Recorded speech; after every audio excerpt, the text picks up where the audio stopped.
The November 12th, 2019 meeting of the Monroe County Legislature will now come to order. Will the clerk please call the roll? Mr. Alcoffer. Here. Mr. Ansello. Here. Ms. Barnhart. Here. Mr. Brock. Here. Ms. Boyce. Here. Mr. Brew. Here. President Carbone. Here. Mr. Delahany. Here. Mrs. Caporia. Here. Mrs. Straw. Here. Mr. Felder. Here. Mr. Fleiser Mitchell. Here. Ms. Halstead. Here. Mr. Hebert. Here. Mr. Howland. Here. Ms. Cayley is excused. Ms. Lamar is excused. Mr. Lightfoot. Here. Mr. Mafucci. Here. Mr. Marinetti. Here. Mr. Michike. Here. Mr. Morelli. Here. Mr. Rockow. Here. Mr. Shepard. Here. Ms. Taylor. Here. Mr. Turp. Here. Mr. Wilcox. Here. Mr. Wilt. Here. Mr. Zale. Here. Please stay seated. I'd like to introduce Father Peter Clifford of St. John of Rochester, who is invited by Legislator Sean Delahanty to lead us in a moment of prayer.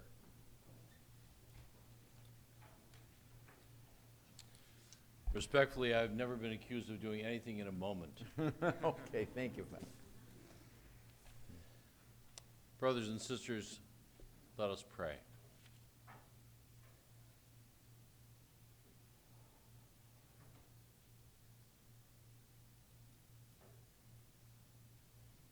Holy and gracious God, we give you thanks and praise this evening, seeking your blessing upon this meeting of the Monroe County Legislature. We praise you, Lord, for these women and men, the abundant gifts you have enriched them with, and their generous service of those gifts to the people of Monroe County.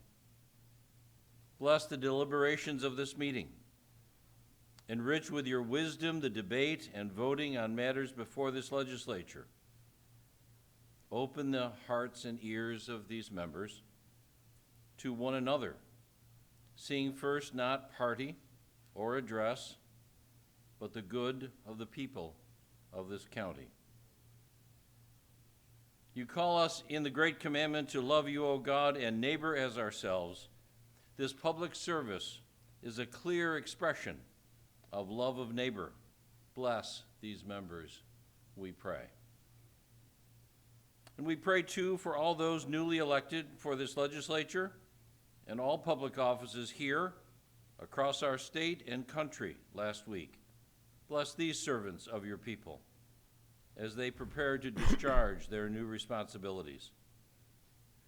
And we ask this, O God, in your name and in certain faith, that you hear us as we pray. And the church said, Amen. God bless you all. I would like to stay for the evening. However, I have my own legislature meeting in the Catholic Church known as the Parish Pastoral Council, which I must excuse myself to attend. Thank you all. Thank you, Father, for the appreciation from the legislature. Thank you very much.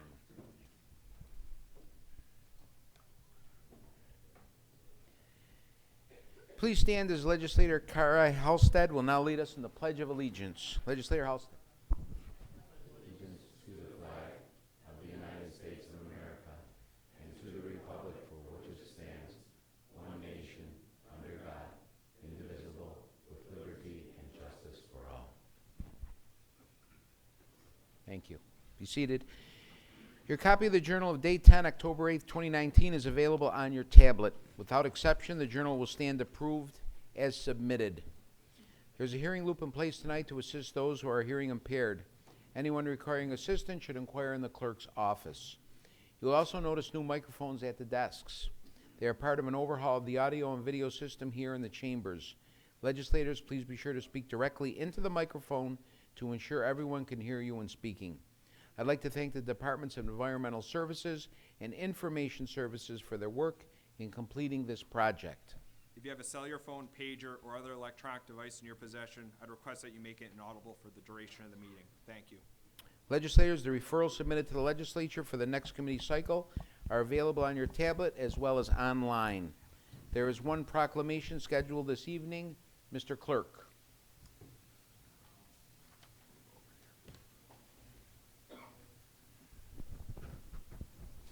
Would Officer Terrence Tidings please come forward? Also, President Dr. Joe Carbone, Vice President Debbie Draw, and County Executive Cheryl D'Onofrio.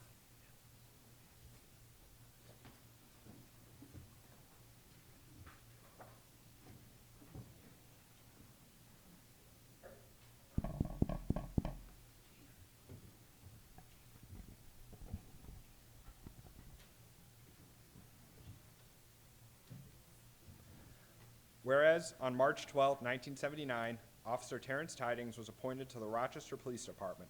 Officer Tidings proudly served the department for 40 years, retiring on January 31st, 2019. Throughout his decades-long career, Officer Tidings has shown great commitment to protecting and serving our community. And whereas, while with the Rochester Police Department, Officer Terrence Tidings worked in various parts of the community, including downtown, West Division, professional development, and the Genesee section. In addition to serving as a patrol officer, he was designated to serve as a crime analyst in the field investigations in 2006, investigation coordinator for the West Division in 2008, and section coordinator for the Genesee section in 2015. Officer Tidings earned many recognitions while in the department, including a commander letter, excellent police services, chief's letter, good conduct, and safe driving. He also received several certificates of training from the Department of Criminal Justice Services, Monroe Community College, and the U.S. Department of Justice. Outside of the department, he received the Private Sector Liaison Award from the Rochester chapter of the American Society for Industrial Security. Officer Tidings also works hand in hand with the community causes and charitable organizations to raise awareness and funding for cystic fibrosis, the American Cancer Society, and St. Francis House. And whereas, in addition to his many public recognitions, the Chief's Office has received numerous letters of appreciation from private citizens about Officer Tidings. Among the many letters, common words to describe him are courageous, helpful, kind, sensitive, thorough, enthusiastic, knowledgeable, and professional. The list goes on. Officer Terrence Tidings devoted his life to protecting and serving our community and has impacted the lives of so many in Monroe County. Officer Tidings is a model citizen for our community, and we are so honored to present him with this award and congratulate him on his well-deserved retirement. Now, therefore, we, Monroe County Executive Cheryl D'Onofrio, Dr. Joe Carbone, President, and Debbie Draw, Vice President, on behalf of the residents of Monroe County, do hereby recognize and congratulate Officer Terrence Tidings on his decades of service to the Rochester Police Department.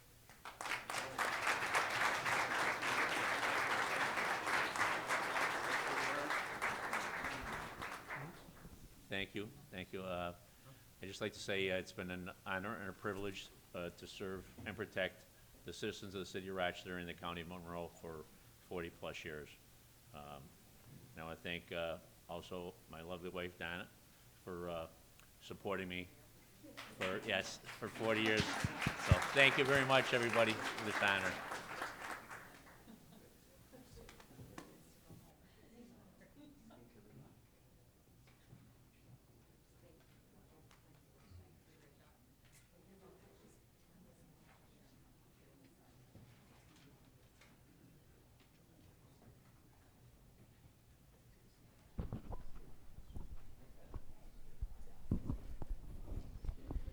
We will now recess for the purpose of holding a public hearing. I now declare open the public hearing entitled Enacting a Local Law entitled Prohibited Harassment of a Police Officer, Peace Officer, or First Responder in Monroe County. There are people registered to address the legislature. Mr. Clerk. If you require assistance, a deputy is available to assist you in approaching the lectern. I will call 3 people forward at one time. Each speaker will have 2 minutes in which to address the legislature and conclude your remarks when the timer sounds and exit through the rear of the chambers. Our speakers registered for this public hearing are Mark Faudy and Rosalind Walker.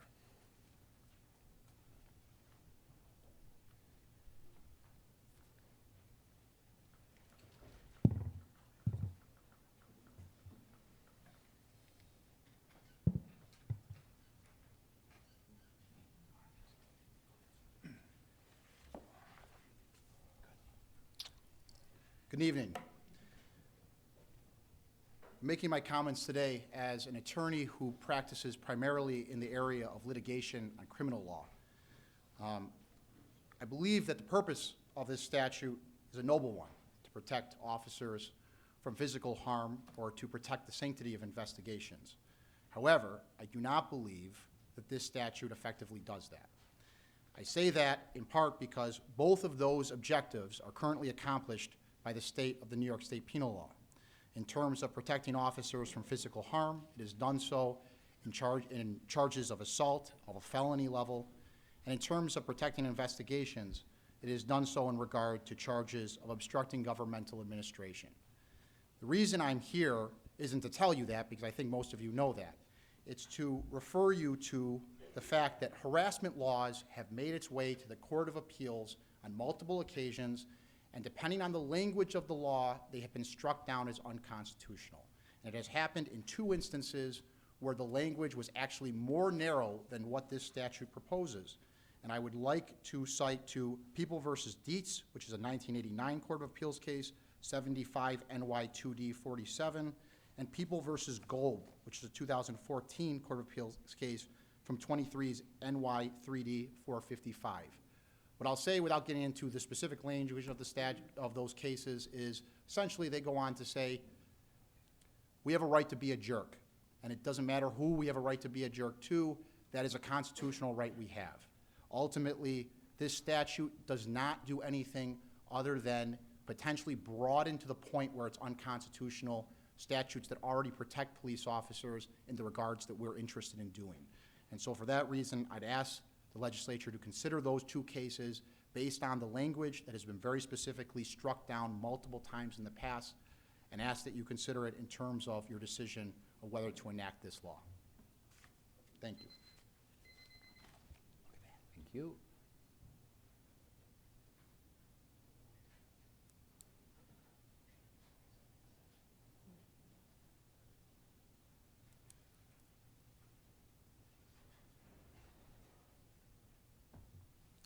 Hello, everyone.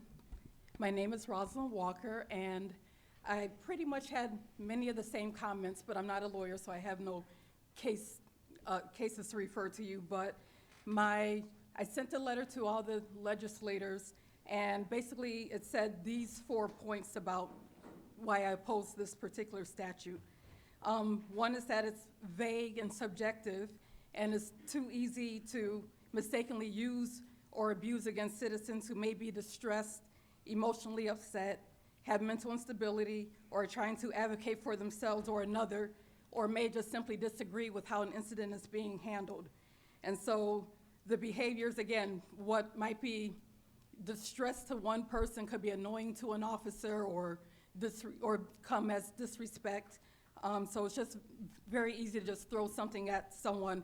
And again, these particular, the examples that were cited in the press release, and I saw a city newspaper article, those particular examples, there were already laws on the books that they could be arrested for doing those things. So this is really redundant, and again, just a lot more broad.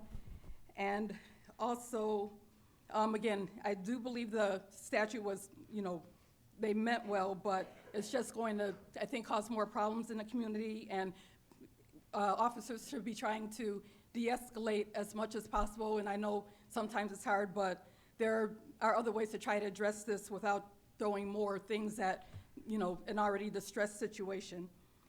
And then, again, with the obstruction of justice as well as, or obstruction of governmental administration, as well as disorderly conduct, those already get used pretty liberally, and a lot of times they're often dismissed because they are used so liberally and it's subjective enough, and those are more narrowly defined than this. So I would ask you to oppose this and not make it worse on the community. Thank you. That was our final speaker. The public hearing is now closed. I will now reconvene the November 12th, 2019 meeting of the Monroe County Legislature. There are no formal committee reports scheduled for this evening. We will now hold the public forum. We have several people registered to address the legislature. Mr. Clerk. If you require assistance, a deputy is available to assist you in approaching the lectern. I will call 3 people forward at one time. Each speaker will have 2 minutes in which to address the legislature, and kindly conclude your remarks when the timer sounds. Thank you for your cooperation.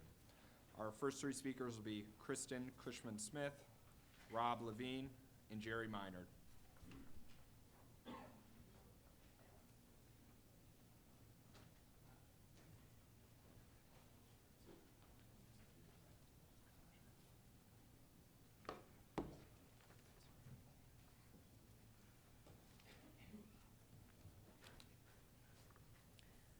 Good evening, I'm Kristen Cushman-Smith, Gates resident and the coordinator of Project Clean. We're working to intervene in the open-air heroin market in the North Clinton Avenue area. Using data, we are formulating strategies and implementing interventions to improve the conditions for the neighborhood residents. I'm here to discuss the issue of needles, unfortunately.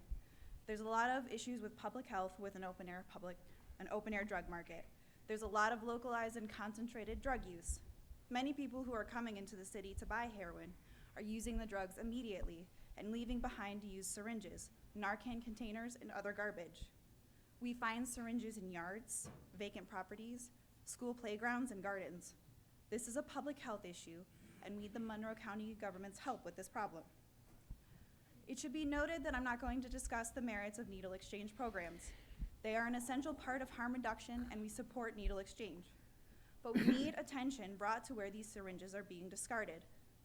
Thousands of needles are found on a weekly basis in the North Clinton Avenue neighborhoods, and most cleanup is completed by volunteers for a few short hours every weekend, but they will never be able to keep up with the unnecessary amount of cleanup. Residents and their families must contend with the constant fear of being pricked by a used needle lying out in the open. The residents of these neighborhoods should not be left with the responsibility of disposing of hazardous used syringes or cleaning up the paraphernalia left behind by users. This wouldn't be tolerated in any other part of the city or county based on the scale and concentration of the public health dangers. We believe that public education and needle accountability plan are two places to start. We want the issue on your radar and hope that we can work together towards a better solution. This is an unfair burden placed on the innocent families and children of the North Clinton Avenue neighborhoods, and is unsustainable for any neighborhood to have to deal with this problem on this scale.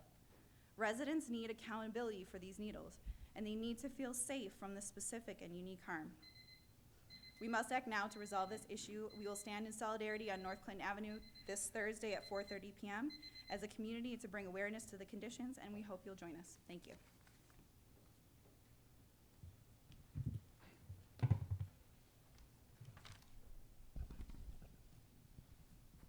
Good evening. My name is Jerry Minard, and I live on Highland Avenue in Brighton.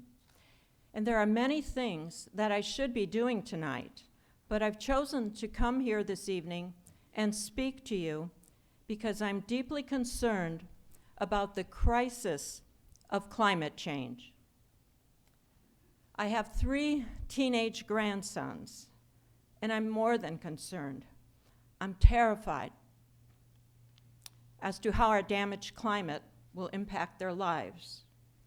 Scientists agree that the carbon emitted from fossil fuels is the culprit in causing our extreme weather. And so we desperately need to lower our disastrous increase in greenhouse gases. I've come here to urge you, to implore you, to create and adopt a county-wide climate action plan which will do exactly that, lower greenhouse gases, and do it in a bold and forward-thinking way, committing to being carbon neutral by the year 2030.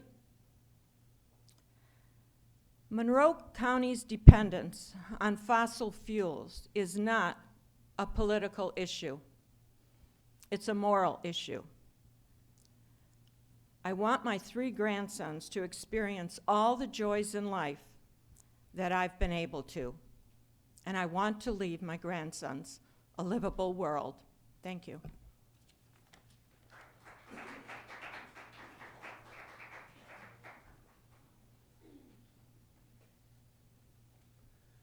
Good evening. My name is Rob Levine. I'm a resident of the town of Pittsford. And I'm here tonight again. I think this is the 5th or 6th month in a row to be here to support the students of the Rochester Youth Climate Leaders, who have been imploring this body to initiate a climate action plan and to commit to carbon neutrality at least since before the last school year ended. The climate clock is ticking. Temperatures keep rising, storms keep getting stronger, and weather gets more unpredictable, as we all saw tonight trying to get here on time. Scientists say we got to slash fossil fuel emissions by 2030 to avoid the worst. And how does the county plan to respond to this? Someday soon, analysts will determine that a city or county or maybe a school district or utility is so vulnerable to sea or lake level rise, flooding, drought, or wildfire that it becomes an investment risk. To be sure, no community yet has seen its credit rating downgraded because of climate forecasting, and no one has heard of government struggling to access capital because of its precarious geographical position. But as ratings firms begin to focus on climate change and investors increasingly talk about the issue, those involved in the market say that now is the time for communities to make serious investments in climate resilience or risk being punished by the financial sector in the very near future. Said Emily Rames, Vice President with Moody's Public Finance Group, one of the credit rating agencies, we look not just at the vulnerability of state and local governments, but their ability to manage the impact. While we'll be looking at the data on rising sea levels and who may be most vulnerable, we'll also be looking at what these governments are doing to mitigate the impact. What is Monroe County doing? Moody's has been especially vocal about its climate change concerns. The firm has issued numerous papers assessing climate risk, and 2 months ago purchased a majority stake in a climate risk data firm. It said the bond sector's attention to the issue should prompt local governments to make it a priority. It creates an incentive to be better prepared because it's going to cost them money if they don't. So if you don't believe that climate change is a moral issue, which I do agree with Jerry that it is, it's an economic issue for sure. And this county seems to be struggling to realize that fact. Thank you.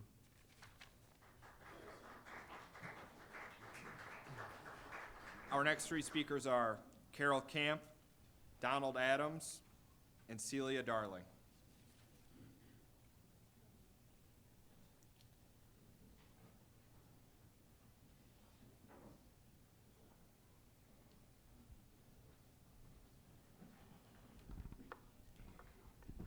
Good evening.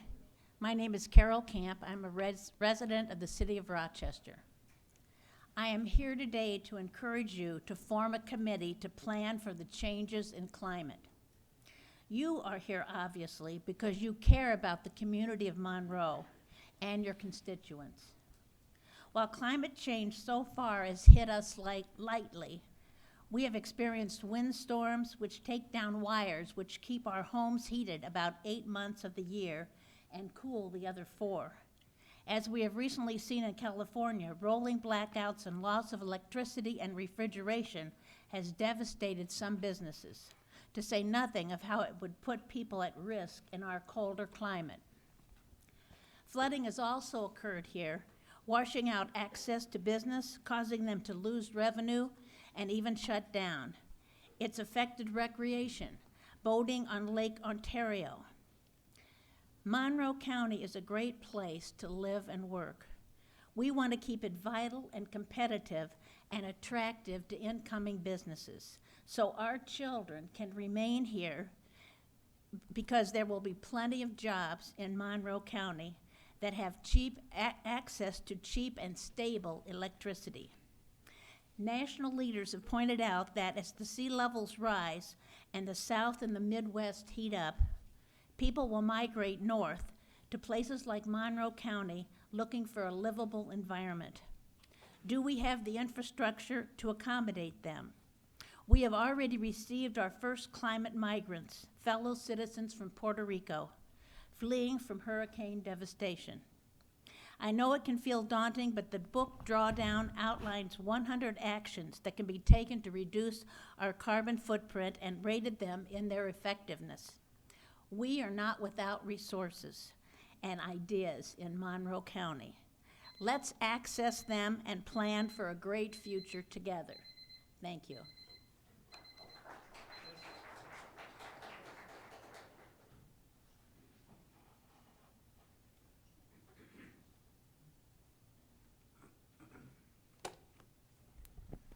Good evening. My name is Donald Adams, and I'm part of the Rochester Homeless Union. Everybody know me as preacher.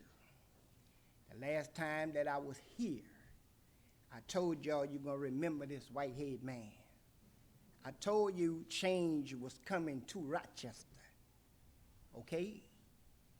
11 mean exchange of hands. I didn't do it, but God did it. I told y'all we gonna turn Rochester upside down. We got your attention whether you a Democrat, whether you a Republican, or whether you are independent. I told y'all that if you don't pay attention to what I'm saying, God is gonna move in this place. Change has come to Rochester. I came here, and I wouldn't miss this, because the last time I stood up here, some of y'all looked at me like I was crazy, but I am a man of God. I didn't come here to gloat. I came here to ask you, when we come here to ask all of y'all for help, you are lawmakers. Now one of y'all have stepped to the house of mercy. It's a shame, but you're lawmakers. But I came here to tell you, change has come to Rochester. We took the head down, not me, but God did it. I told y'all we would meet you at the polls. We went from 25% to getting 80% of people registered. And we came here asking you for help. You sat, you look, you did nothing. But it ain't over because it's just begun. Like I said, I came here to turn Rochester upside down. Take a good look at me. The last time we was here, Sister Grace walked through here. You snickered at her, but God told me, say, hold on. And I'm telling all of y'all, you are lawmakers. In your leisure, all of you Christians, go and read Deuteronomy 15:7 and 8. It talks about helping the poor. You say you are lawmakers. I'm just coming to let you know I didn't come to gloat. I came to make change.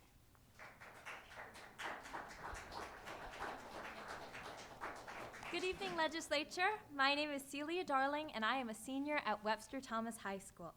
I am here speaking with the Rochester Youth Climate Leaders on the importance of the creation of a Climate Action Plan Advisory Board. Just last week, a report came out where over 1,100 scientists from 153 countries said our planet is clearly and unequivocally facing a climate emergency.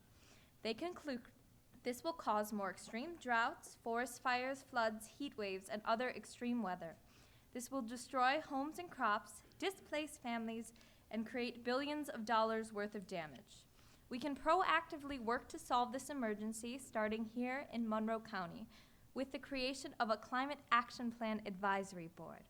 This board would advise the county on how to best implement green policy that would have the greatest benefit for the county economically and environmentally. As a resident of Webster, I am aware that my fellow community members support such legislation from both sides of the aisle as we realize a warmer earth hurts everyone. We aren't asking for billions of dollars or years of time. We are simply asking for the creation of a board. To conclude, if you aren't going to take a group of teenagers' word for it, please listen to the 11,258 scientists that we are in a climate emergency and need to take action. Thank you. Our next three speakers are Grace Miller, Liam Smith, and Clinton Smith.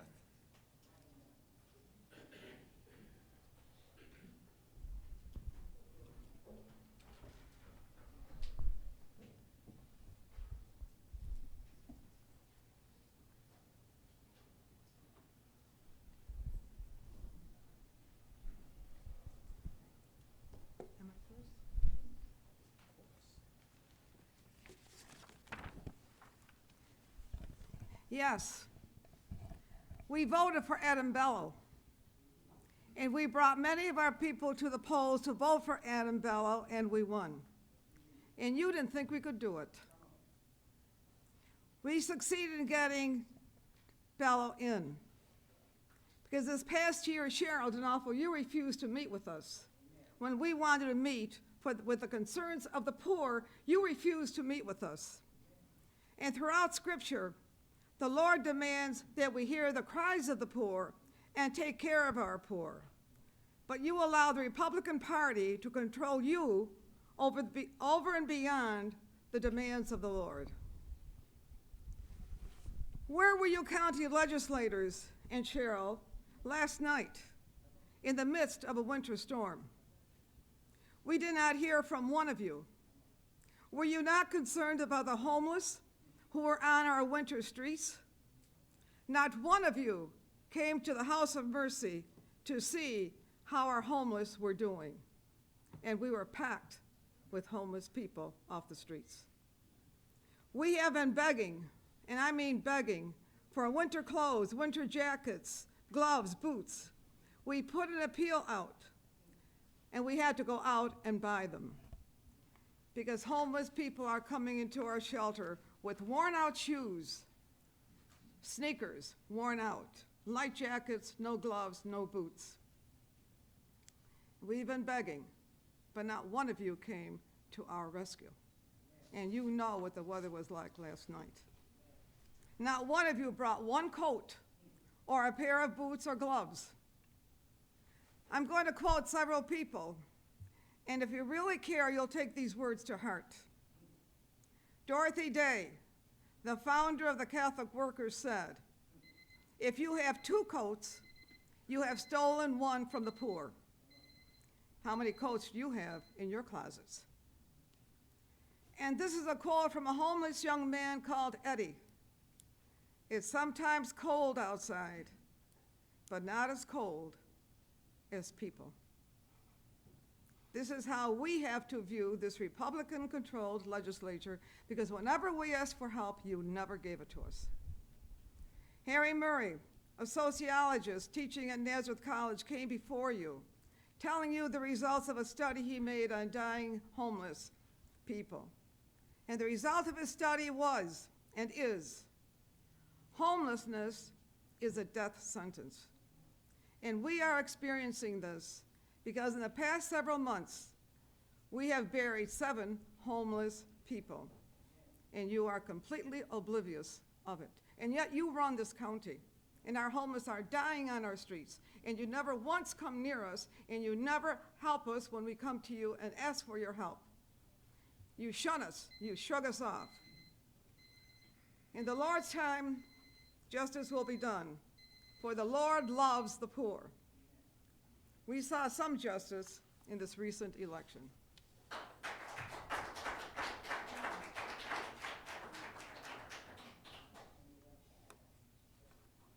Good evening. My name is Lima Smith, and I'm a senior at Brighton High School. I'm here this month and every month because I'm concerned about the habitability of my planet. If current trends continue, average global temperature will increase over time, leaving me and my generation to cope with the effects of a rapidly changing climate. Our future hangs in the balance here, and it is up to elected leaders like you to take action to stop it. In our federalist system of distributed power between federal, state, and local government, every level of government has a role to play in addressing the issue of climate change. That means that we can't sit around hoping that the federal government will act quickly. We have a responsibility to act locally too. And as counties across New York State have shown by establishing their own climate action plans, there are concrete steps that counties can take to reduce their carbon footprints. That is why we, the Rochester Youth Climate Leaders, have been campaigning for over a year for Monroe County to create a climate action plan itself. Although our legislation to establish a climate action plan advisory board was rejected on a technicality last month, Mr. Wilcox has submitted a revised version that really should go to committee soon. I'd like to thank Legislator Wilcox for submitting the legislation and thank President Carbone for reviewing the legislation. Your actions are the first 2 steps we needed in order to advance climate policy in the county, but the work is far from done. Members of the Environment and Public Works Committee, thank you for doing all that you do to promote our interests in Monroe County. When the legislation is referred to your committee, I encourage all of you to think of your children and grandchildren as you review the proposed resolution, and I encourage you to vote in favor of our interests when the time comes. If any of you have questions about the legislation, please do not hesitate to reach out to Mr. Wilcox or myself. I also ask that we make climate change a priority moving forwards. Election season provides an opportunity to bring new blood into the legislature, but it also provides an opportunity to reflect on what we could be doing better in Monroe County. It goes without saying that acting on climate change is something we could improve upon. So for those of you who will retain your positions next year, I ask that you all make climate change a priority in the coming legislature. Thank you.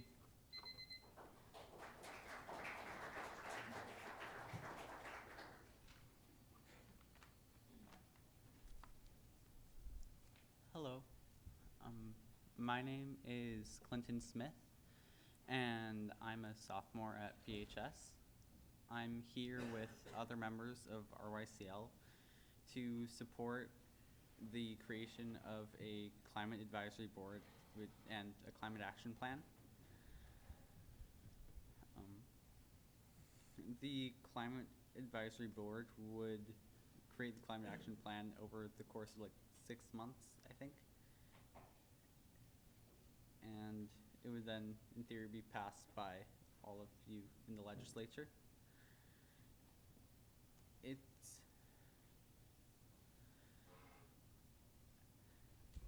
I guess I'm basically here because I feel I need to say to people that it's important to preserve the world so that I can live in it. Yeah, thanks.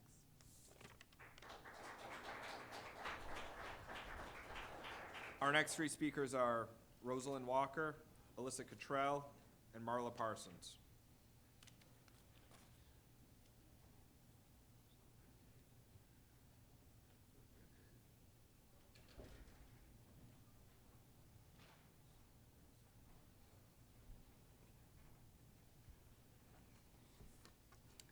Hello, this time I'm up here to speak about the proposal for the jailhouse phone contract that's being discussed. I recently inquired further. I heard about this in the last couple of days and inquired further, and I found out that we're currently getting rid of our old system. We're looking at a new system with a company called Securus, and that basically they charge 3 cents per minute for a call. And although with, well-meaning from Sheriff Baxter that we're getting a contract so that reduces the cost to families of inmates by, more than 50%, we're still trying to make a profit off of people being incarcerated. So this company is charging 3 cents per minute, but the proposal is to charge 10 cents per minute to the inmates, and their families really are the ones paying for this. And so that's 7 cents, and for $500,000 per year made off of people being arrested or incarcerated. And I don't think and again, this is supposedly an off-the-book fund, but I don't think we should be trying to profit off of arrests and incarceration. That's just contradictory. I mean, we want to reduce people being in there. We don't want to make it harder for people to communicate with their families, because that also helps reduce recidivism. And it's not just about, inmates get to make a phone call. These are children and other family members that need to hear from their parent that's in jail. Not everybody in jail has committed a crime. They haven't been convicted, so but they have this hardship now where, they need to communicate with legal teams and family, and we shouldn't be trying to make a profit off of them, just trying to take care of basic business with their families. And it's contradictory, so let's not do that.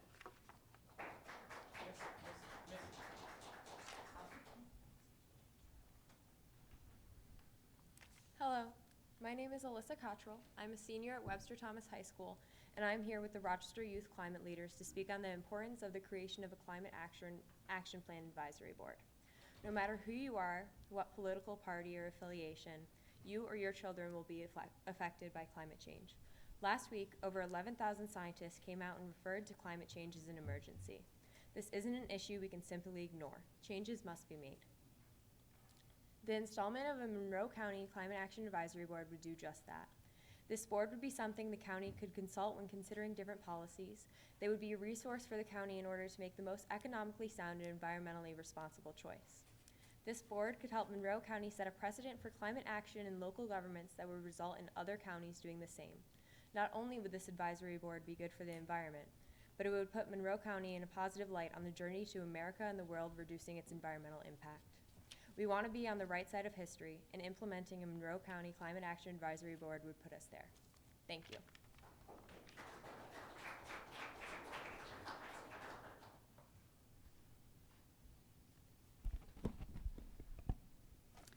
Hello, I'm here once again to speak in favor of repealing portions of the Ungodly Reproductive Health Act. Although the law is not entirely bad, the provisions concerning abortion, and specifically late-term abortion, and minimizing requirements for abortion facilities and healthcare professionals who are legally able to perform abortions is just unthinkable. Over the last 6 months, we've already stated the reasons why this law is an abomination. Instead of spending millions of dollars on killing babies, we should be trying to prevent unplanned pregnancies, assisting women and families in choosing life over death of their babies, assisting women in the legal process of giving their babies up for adoption, and aiding those mothers with caring for their babies that they choose to keep. There are many nonprofit organizations that assist women already with such things as giving them baby diapers, baby wipes, formula, clothing, shampoo, strollers, etc. I know because I've taken part with those organizations. There are numerous organizations that help women, such as Birthright, All Babies Cherished, CareNet, and Compass Care. Perhaps some of you are not aware that these organizations exist. And as Christians, we have Open Door Mission here, which is a wonderful organization, and some of you may have participated in serving food for people who are in need. And there's other needs as well as preparing for their spiritual welfare. If you wondered what our shirts say, quoting the Old Testament prophet Jeremiah, our shirt says, down here, "Before I formed you in the womb, I knew you. Before you were born, I sanctified you. I ordained you a prophet to the nations." Jeremiah chapter 1, verse 5. It is clear from Scripture that every human being is known by the Creator of the universe, the one and true living God, before he or she is even born. With abortion laws as such in New York State, I tell you that we are no different than the heathen nations written about in the Old Testament who sacrificed their infants in the molten hot hands of the false god Molech. It is disgusting. God will not be mocked. God bless those of all of you here, but I especially ask for blessings for those of you who support life, either side of the table here. But I also thank you, Cheryl Denalfo, for being a supporter of life, and those of you in the representatives here, either side of the table, for supporting life. And I ask you to please support the repealing of portions of the Reproductive Health Act. I will leave you with this motto of Birthright. It is the right of every woman to give birth, and it is the right of every baby to be born, and it is God's will.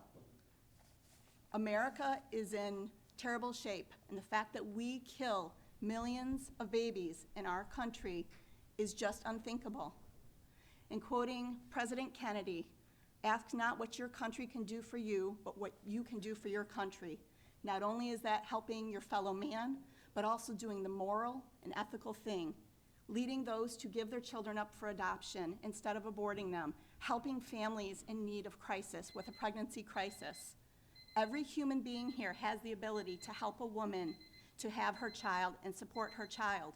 And if more of us were to do that, less babies would be killed on the altar of Molech. Thank you very much.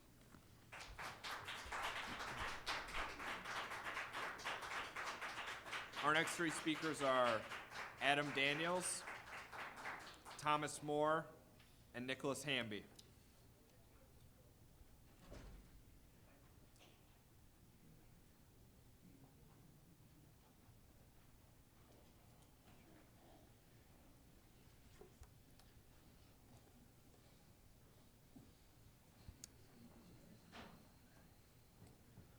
Good evening, legislator. My name is Adam Daniels, and I'm a senior at Webster Thomas High School. Climate change is a global issue. This past summer, a heat wave in Europe made its way to the Arctic, pushing temperatures to 80 degrees Fahrenheit. That heat wave, according to Belgian scientists, melted 40 billion tons of Greenland's ice sheets. That single event caused a measurable change in sea level. This is a consequence from the average temperature of the Earth rising over 1.8 degrees Fahrenheit since 1880. A United Nations report concluded that we are headed for an increase of 5.4 degrees in the next 80 years if nothing changes. If we are seeing drastic environmental changes from temperatures increases in the last 140 years, imagine the consequences. Imagine the consequences of 3 times the temperature increase in only 80 years. Computer models also indicate that the disintegration of West Arctic ice sheets along with other melting could rise sea levels up to 6 feet by 2100. Some coastal cities, such as New York, would become overwhelmed with flooding.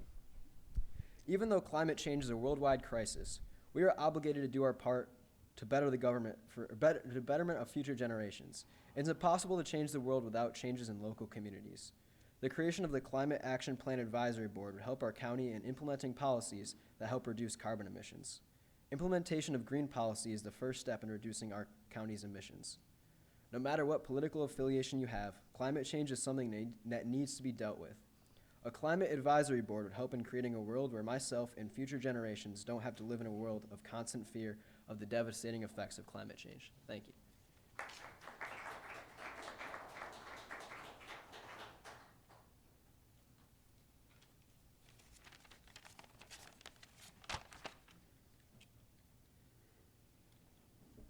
Hello, my name is Tom Moore, and I live in the city of Rochester, where I've been a school teacher for over 20 years.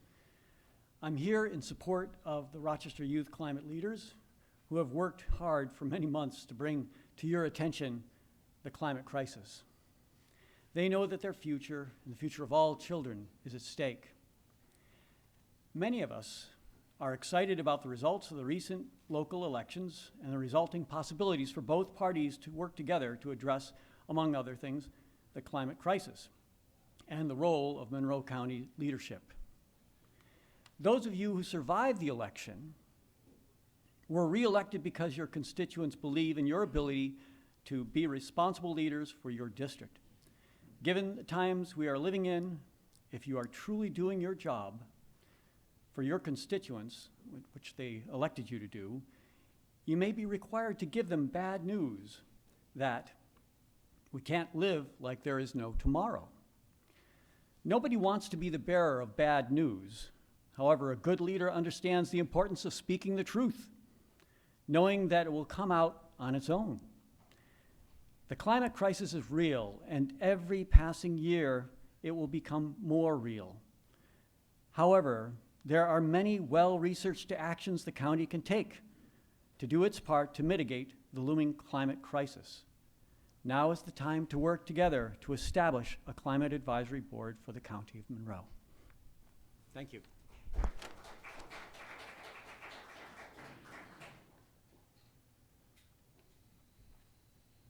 Good evening, everyone.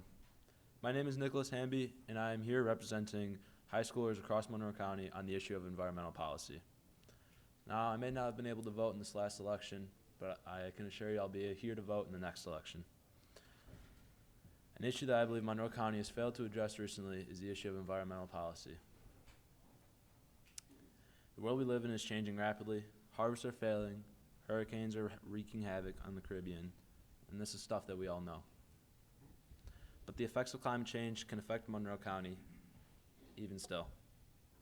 When Puerto Rico was destroyed by Hurricane Maria, it caused a major disruption in the pharmaceutical industry, causing shortages nationwide, even here in Monroe County.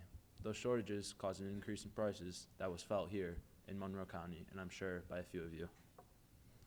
While our county may not be in the direct line of fire for climate change, Monroe County should lead the way for counties nationwide on environmental policy, so that way we can make climate policy a pressing issue at the national level.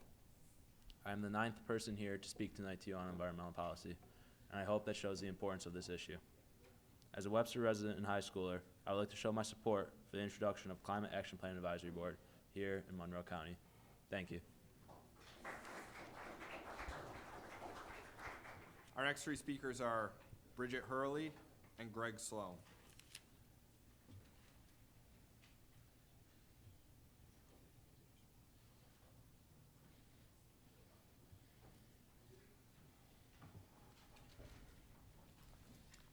Good evening. I'd like to talk tonight a little bit about the proposed 2020 budget with just a couple of specifics, but more of my time will be spent on sort of a broader look at the opportunities that 2020 presents to us. There's lots more to dig into, and I'm interested in hearing from the administration on some of these items, but there are some good news coming in terms of childcare. New York State aid increased by 2.27%, and the total daycare budget goes up by $1.7 million. And of course, we'll have the continuation of the reduced parent fees that were enacted this past year. In terms of Child Protective Services, there are more resources and additional staff. In terms of early intervention and preschool special education, the Department of Health increases funding by $720,000 in the budget, and there's 6 new service coordinators, and there's $1 million more for purchase of service contracts. So again, very briefly, but lots more to talk about there. But just to step back for a second before you really deliberate on this budget and make some decisions, we wanted to just raise some broader issues around how the county does business in the community and how it supports children and families. As has been said, half of the county's budget goes toward children and families, and so the county has a very powerful position in the community. We have 5 ideas for you to consider. The first is to use every opportunity that you can find to leverage state and federal dollars and private dollars to bring money into this community. These are opportunities, not just mandates.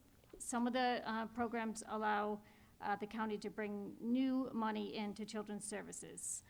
Increased transparency, which would help with the community partnerships that the county is already engaged with and possibly expand. Partnering with other levels of government more, for example, sharing data, creating something along the lines of a children's cabinet that would monitor all of the children's services and make sure they're all evidence-based. And finally, as always, prevention, prevention, prevention. It is the easiest way and the smartest way to save county tax dollars is to invest in prevention. So I know that you all want to join with us in wishing that Monroe County would be the best place in New York State to raise a family. And we would urge you to consider expanding the evidence-based programs that the county already funds, integrating with other services, and really setting each of those programs on a path towards sustainability. So again, lots to talk about, and we look forward to working with you in 2020. This concludes the public forum.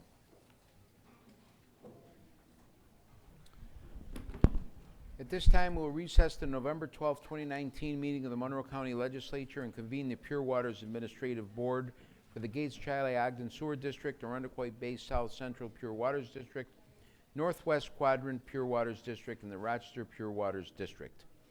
If there are no objections, for the purpose of scheduling a public hearing on December 10, 2019, before the Pure Waters Administrative Board and establishing a scale of charges for each district, we will move this with one introductory, table all districts with one vote, and fix the public hearings for each district with one vote. The clerk will see to it that each individual motion and resolution numbers are assigned to each. Mr. Clerk, please note the attendance and read the first item on the agenda. PWAB agenda items number 1, 4, 7, and 12, referral 19-0262. Moved by Legislator Brew, seconded by Legislator Delahanty. This is for introductory purposes only. Next item. PWAB agenda items numbers 2, 5, 8, and 13, referral 19-0262. Moved by Legislator Brew, seconded by Legislator Delahanty. This is a motion to table. All in favor? Aye. Any opposed? Item carries. Next item. Item numbers 3, 6, 9, and 14, referral 19-0262. Moved by Legislator Brew, seconded by Legislator Delahanty. This is to set a public hearing. Any discussion? All in favor say aye. Aye. Any opposed? Item carries. Next item, please. Item number 10, referral 19-0258. Moved by Legislator Brew, seconded by Legislator Delahanty. This is to adopt. Is there any discussion? Legislator Baroff. Thank you, Mr. President. Through you to the administration, I have a couple questions regarding this referral. The first is, why is this a matter of urgency?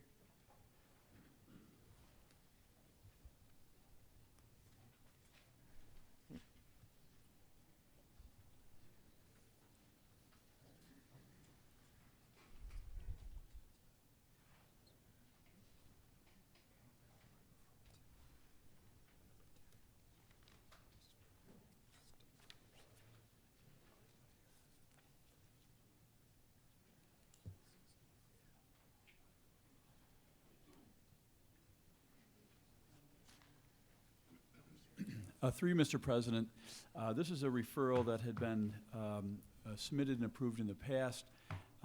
It's being resubmitted this evening as a result of a technical error in the in a procedure that was to be followed relative to public notice. It was submitted this past summer as a matter of urgency so that we could take advantage of state funding and grant opportunities, and it's being submitted again tonight as a matter of urgency for the same purpose. Through the President to the administration, that does not explain why the bonding has increased with this and the next referral by approximately $20 million. Why is that the case? Through the President, as you may recall, there's no change in the funding amount that was in the original referral from the summer. But what we're doing is we're moving funding that was programmed in the CIP forward so that we can demonstrate that we have the full bonding resolution for the project so they can then be submitted and considered for state funding.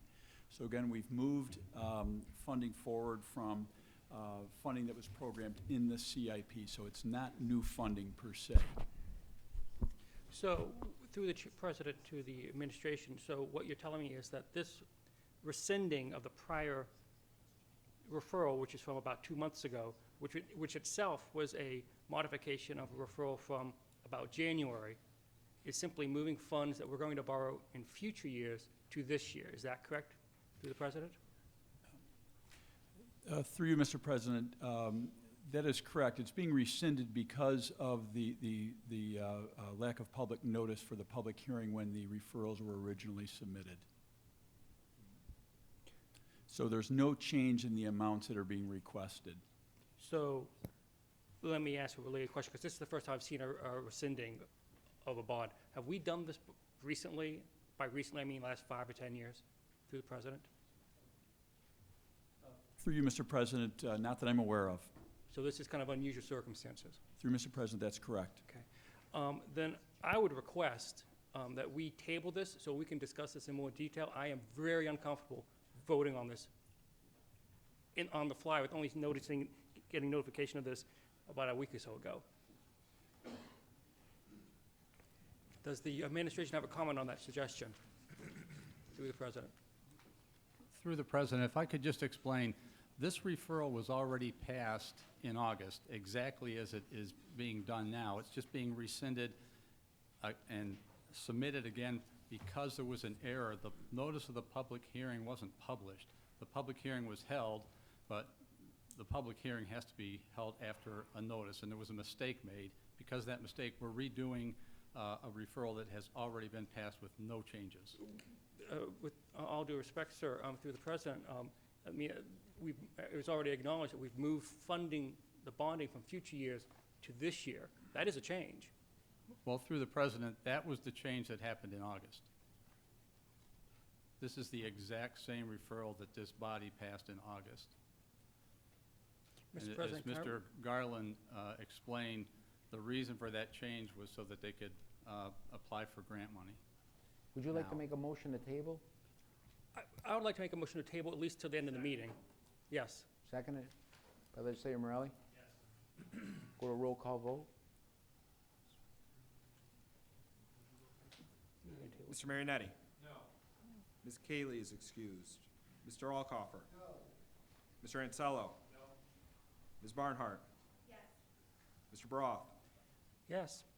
Ms. Boyce? No. Mr. Brew? No. Mr. Delahanty? No. Mrs. DeFlorio?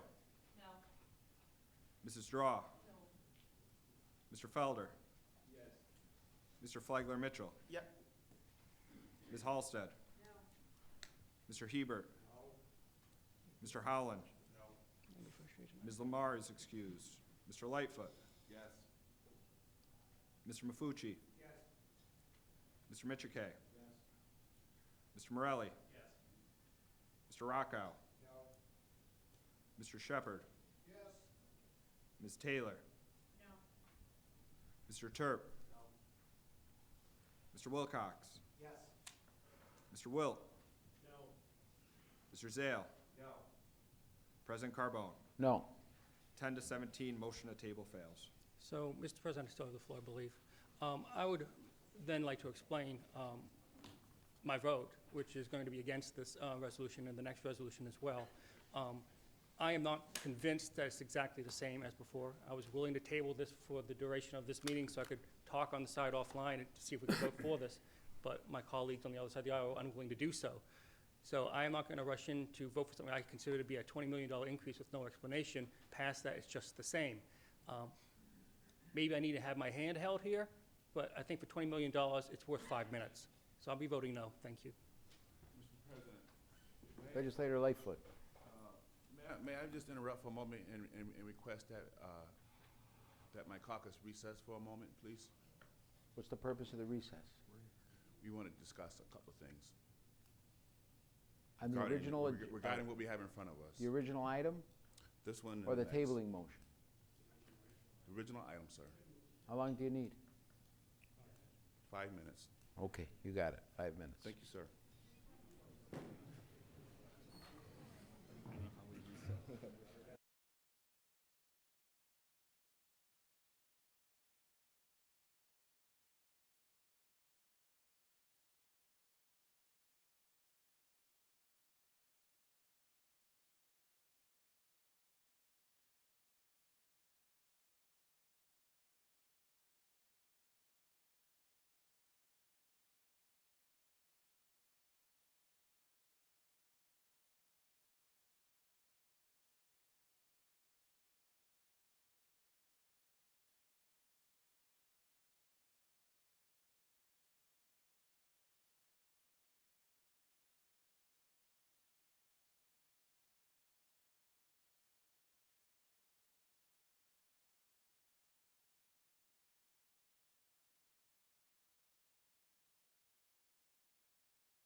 Reconvening Pure Waters Administrative Board. Any further discussion on item number 10? Legislator Baroff. Thank you, Mr. President. Through you to the administration, just a couple more questions then. If this referral were not to pass today, would that put funding from the state on this particular project at risk? With you, Mr. President, yes, it would. And could you explain how, please, through the President? Through you, Mr. President, we're obligated to demonstrate that that we have full bonding authorization for the projects. Again, there's two projects here specifically, the secondary clarifiers for Van Laer as well as the electrical system. Those grant applications have already been submitted. They were submitted with the originally approved bonding resolution for the project. Again, that was approved back in August, so we were able to provide that resolution on a timely basis. Once this error was discovered, we realized we needed to come back in and ask for this to be approved, the entire process itself, so that we could submit bonding resolutions that were compliant with the process. Back in July and August, we had submitted these referrals, again, as a matter of urgency, just so that we could meet the time frame of the grant review. So through the President, we're technically on borrowed time as is. Is that correct through the President? Through you, Mr. President, that is correct. Okay. I'll be voting in favor of this. Is there any further discussion? Seeing none, all in favor say aye. Aye. Any opposed? Item carries. Next item, please. PWAB agenda item number 11, referral 19-0260. Moved by legislator Bruce, seconded by legislator Delahanty. This is to adopt. Is there any discussion? Seeing none, all in favor say aye. Aye. Any opposed? Item carries. We will now recess the Gates Chile Ogden Sewer District, Arundecoit Bay South Central Pure Waters District, Northwest Quadrant Pure Waters District, and Rochester Pure Waters District, and adjourn the Pure Waters Administrative Board. The November 12, 2019 meeting of the Legislature is reconvened. We will now proceed with the consideration of local laws. Will the clerk please read the first item on the agenda? Item number 1, referral 19-0240.LL. Moved by legislator Boyce, seconded by legislator Halsted. This is a motion to lift from the table. Is there any discussion? Seeing none, all in favor say aye. Aye. Any opposed? Who's that? Opposed? Legislator Flagler Mitchell? Okay. Next item. Item number 2, referral 19-0240.LL. Moved by legislator Boyce, seconded by legislator Halsted. This is to adopt. Is there any discussion? Legislator Boyce. All right, thank you, Mr. President. I want to thank all the speakers that came this evening to give their remarks with regards to this proposed local law. I know that Legislator Kara Hofstad and myself have received also additional feedback on this throughout the community, and we've taken this very seriously through answering phone calls and emails as well. I've spoken to several law enforcement agencies throughout Monroe County, as well as our district attorney, Sandra Dorley, and they have vocalized their support for this local law. Tonight, Mr. President, I stand before you in support of this local law with the intent as the Public Safety Chair and an active member of many of our community public safety organizations. I find this law to be imperative for our public safety organizations.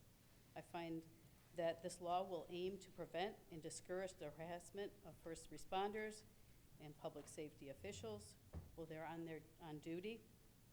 This law will create a standard zero tolerance when it comes to harassment of these members of our local law enforcement, EMS, and first responders.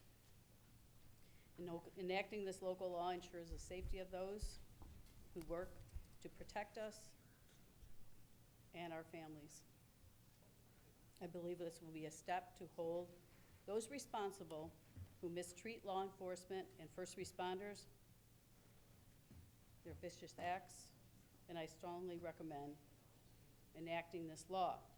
It is my true belief that the climate for law enforcement, as well as EMS and first responders, will become even more difficult given the bail reform that will be coming down as of January 1st. So it is with all my heart and my belief that this needs to be done. Thank you, Mr. President. Thank you, Legislator Boyce. Legislator Halsted. Thank you, Mr. President. I'd like to rise and explain my vote. As co-sponsor for this law, I'm proud to stand behind all police officers, peace officers, and first responders in this community. In times of emergency, when uncertainty and fear can often settle in, these individuals are the one who bravely stand and protect our families and our community. That is why, as a county, we can ensure that they are being treated fairly and take the appropriate precautions to prevent them from being harassed or threatened while performing their job duties. I want to thank Legislator Boyce for co-sponsoring this important legislation with me and ask that this honorable body joins me in voting in favor of this added protection for law enforcement and first responders. I know that there have been some concerns on whether this law is too vague. This is something that Legislator Boyce and myself have worked with the law department on after reviewing other counties' local law on this subject. I would like to just ask, through you, Mr. President, to the county attorney to briefly explain the language in this local law that we see before us tonight. Thank you, Mr. President. As you might expect, the highest court in New York State, the New York State Court of Appeals, has addressed the issue of whether a law is unconstitutionally vague.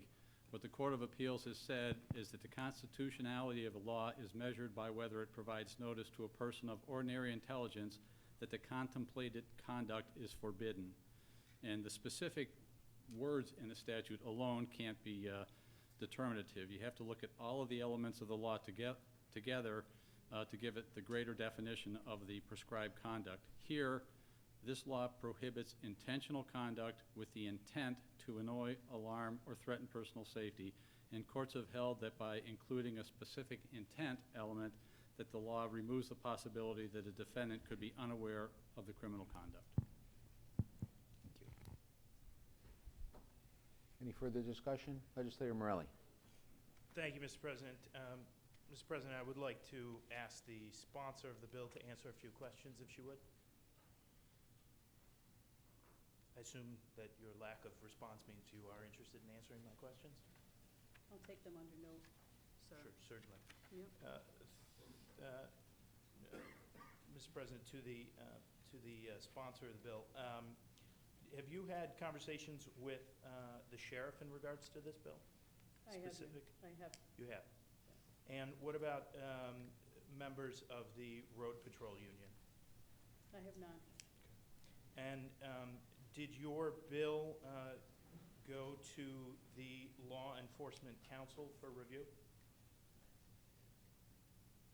No.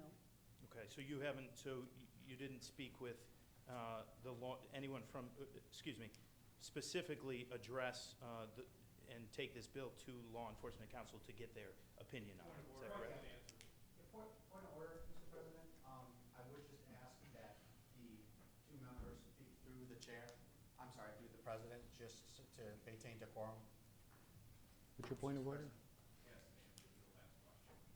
I'll uphold that point of order.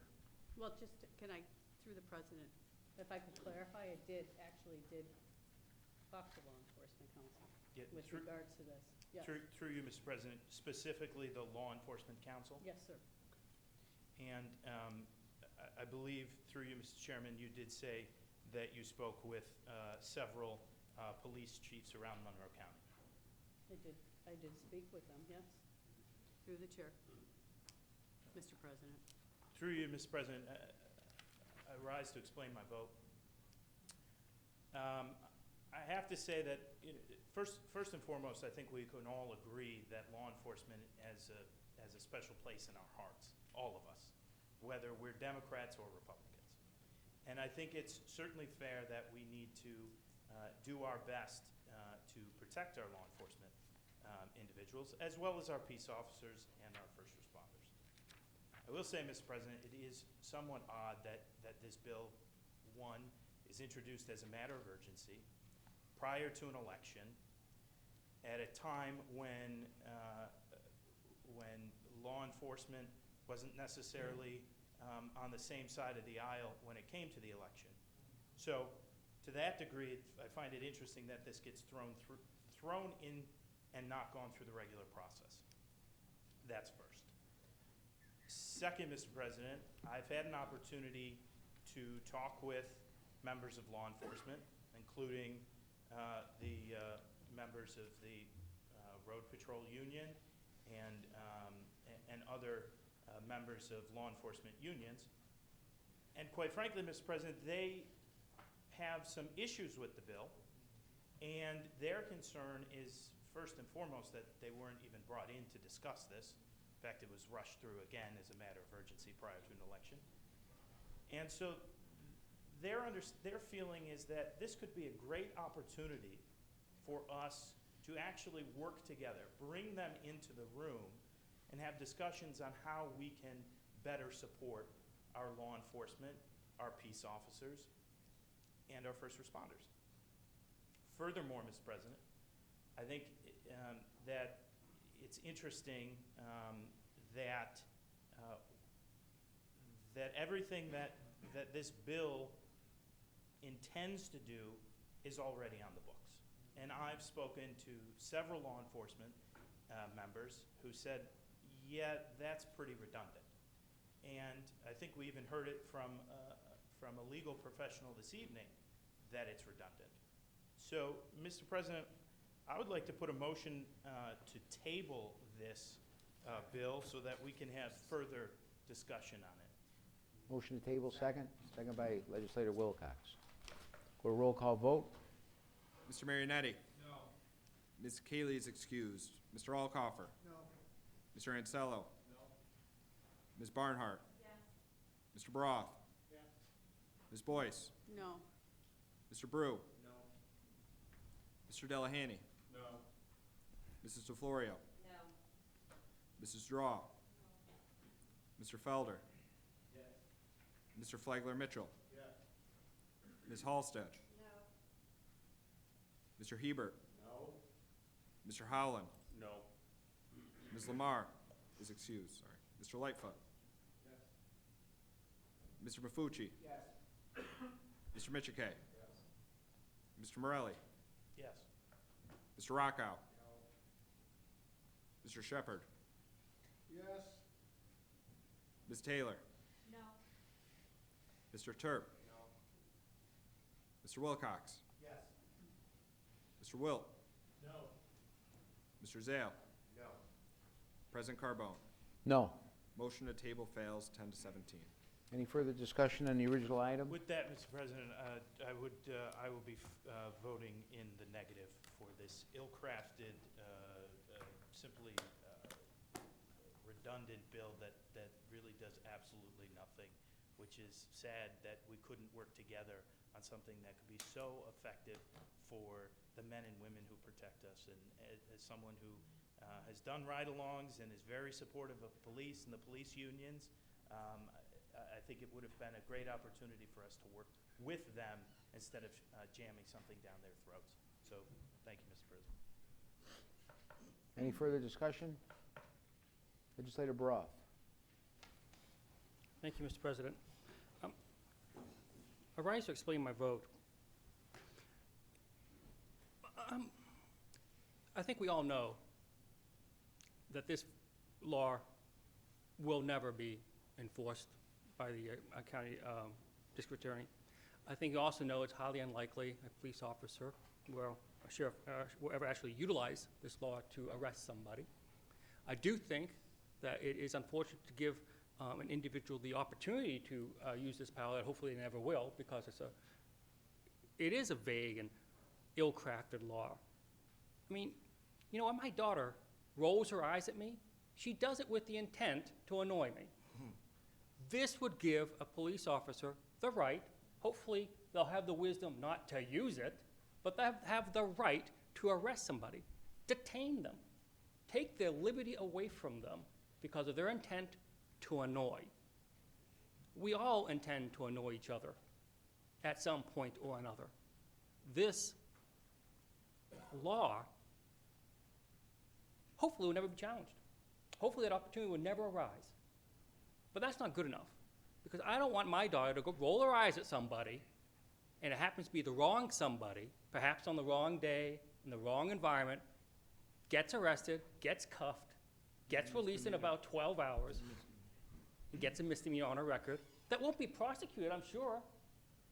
But frankly, the chance of it is abhorrent to what I think about we should be, not just as a county, as a state, as a nation. I'm not going to go into the intent of this law. I don't know if it was good or bad. I don't know if it was, oh, I want to help out the police. I want people to respect them. I'm willing to accept that as a possibility.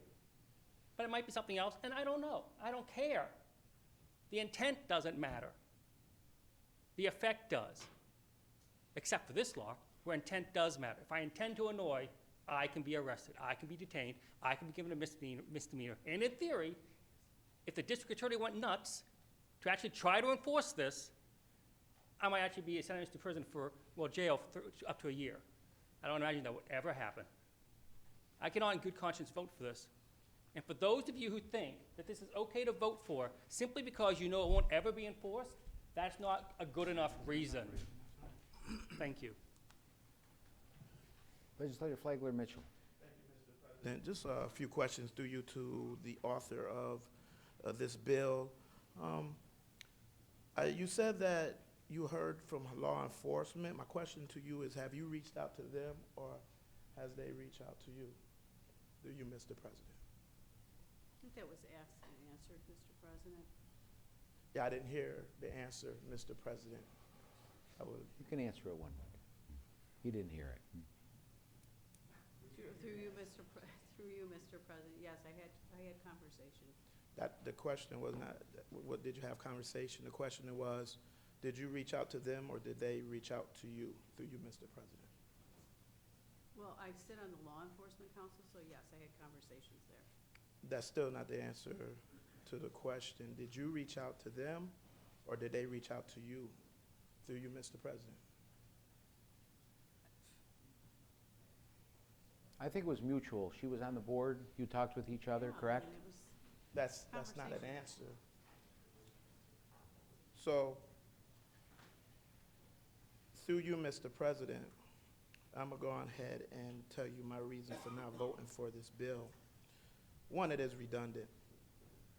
This is a law that was designed to target a group of people because of an incident that took place in the city.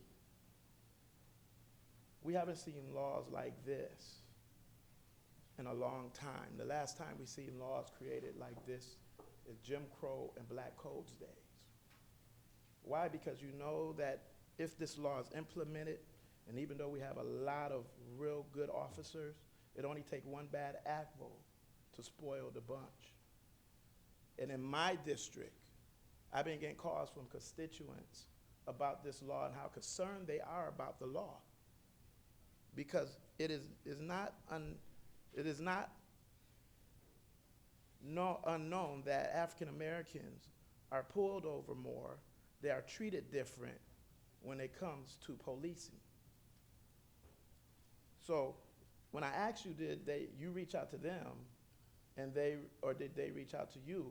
I already could tell you that I believe you probably reached out to them, or it probably didn't even happen at all. However, I would be voting no, because this law here is clearly taking us backwards. In my district, we work with our police officers. They know a lot of folks in our neighborhoods and communities. And one bad day can destroy all the progress that we have gained in trying to make police and community work together. This here is a bill that is racist and clearly targeted for one group of people. So I will be voting no on this. Thank you. Legislator Felder.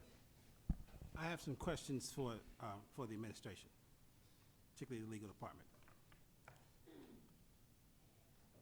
First question through you, Mr. President. What is it that someone has to do to violate this law? What constitutes annoying?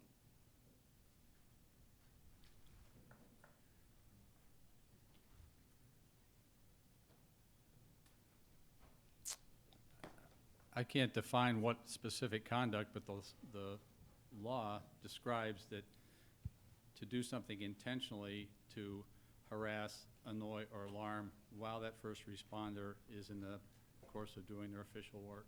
So, through you, Mr. President, that is subjective, like Justice Brandeis said about obscenity. He knows what he is when he sees it. It's just up to the officer to determine whether or not what it is. There's no objective.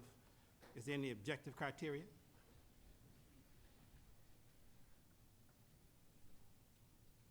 Sorry, could you repeat the question? There's a famous case with Justice Brandeis about obscenity. Back, I think it was 1920s. Said that they asked him about obscenity. He said, "I know what it is when I see it." Is this the case where officers just have a subjective idea, the way they decide, because they don't like the way somebody looked at them or said something to them, that they're going to apply this law objectively, or is there objective criteria in determining how this law will be applied? I don't think there's any objective criteria beyond the language in the law itself. All right. Does cussing, does shouting obscenities at a police officer, would that violate the law? Through you, Mr. President. Through the president, what violates the law would ultimately be up to a judge, but I think the law is pretty well settled that using obscenities or cussing at law enforcement is not a violation of law. So it would not be a violation of this law. So through you, Mr. President, so I'm trying to figure out, I mean, no one in their right mind is going to harass a police officer who has a gun. So I struggle with the law and the vagueness of it because of the fact that it's up to the officer to decide, which means in a snap decision, because the officer decides to be a hothead that day, they argued with his wife that morning, or he feels like he wasn't complied with in the right way, that he's going to grab somebody, throw him in jail, give him a charge, and it's up to a judge to decide whether or not to allow the case to go forward. This is not how American justice is supposed to operate.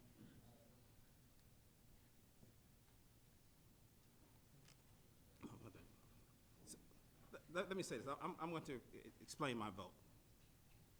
First of all, when I get ready to pass a law, a couple of my constituents were here tonight, I was going to bring up a law, and I sat at the meeting with them, and they told me, no, we shouldn't do it like this, do it like that, because it's on their behalf. I don't know how someone can claim to be trying to enact a law on behalf of people without talking to them first.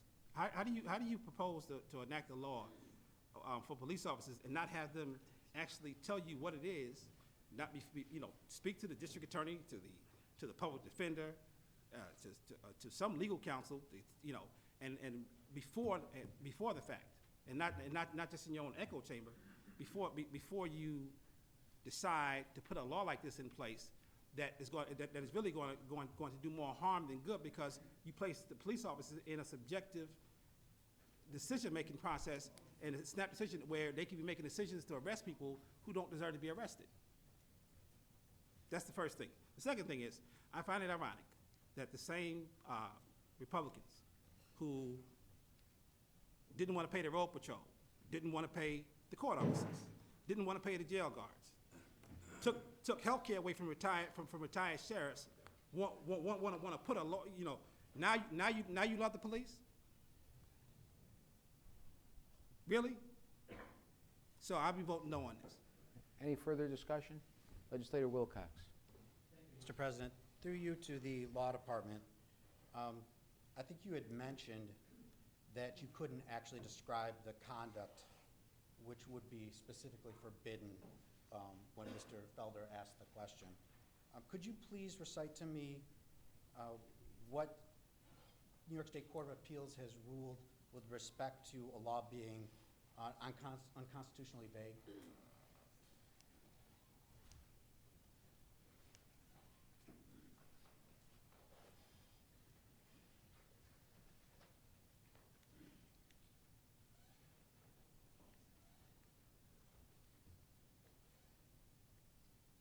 Through the president, what the court has ruled, that you read the law in its entirety, and in the circumstance where the law prohibits intentional conduct done with the intent to annoy, alarm, or threaten personal safety, that is not unconstitutionally vague.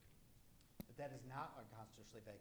Does the act have to prescribe specific conduct that's forbidden? Through the president, no. It does not. So the Court of Appeals has ruled that you do not have to understand that the act that you're engaging in through the president would be forbidden.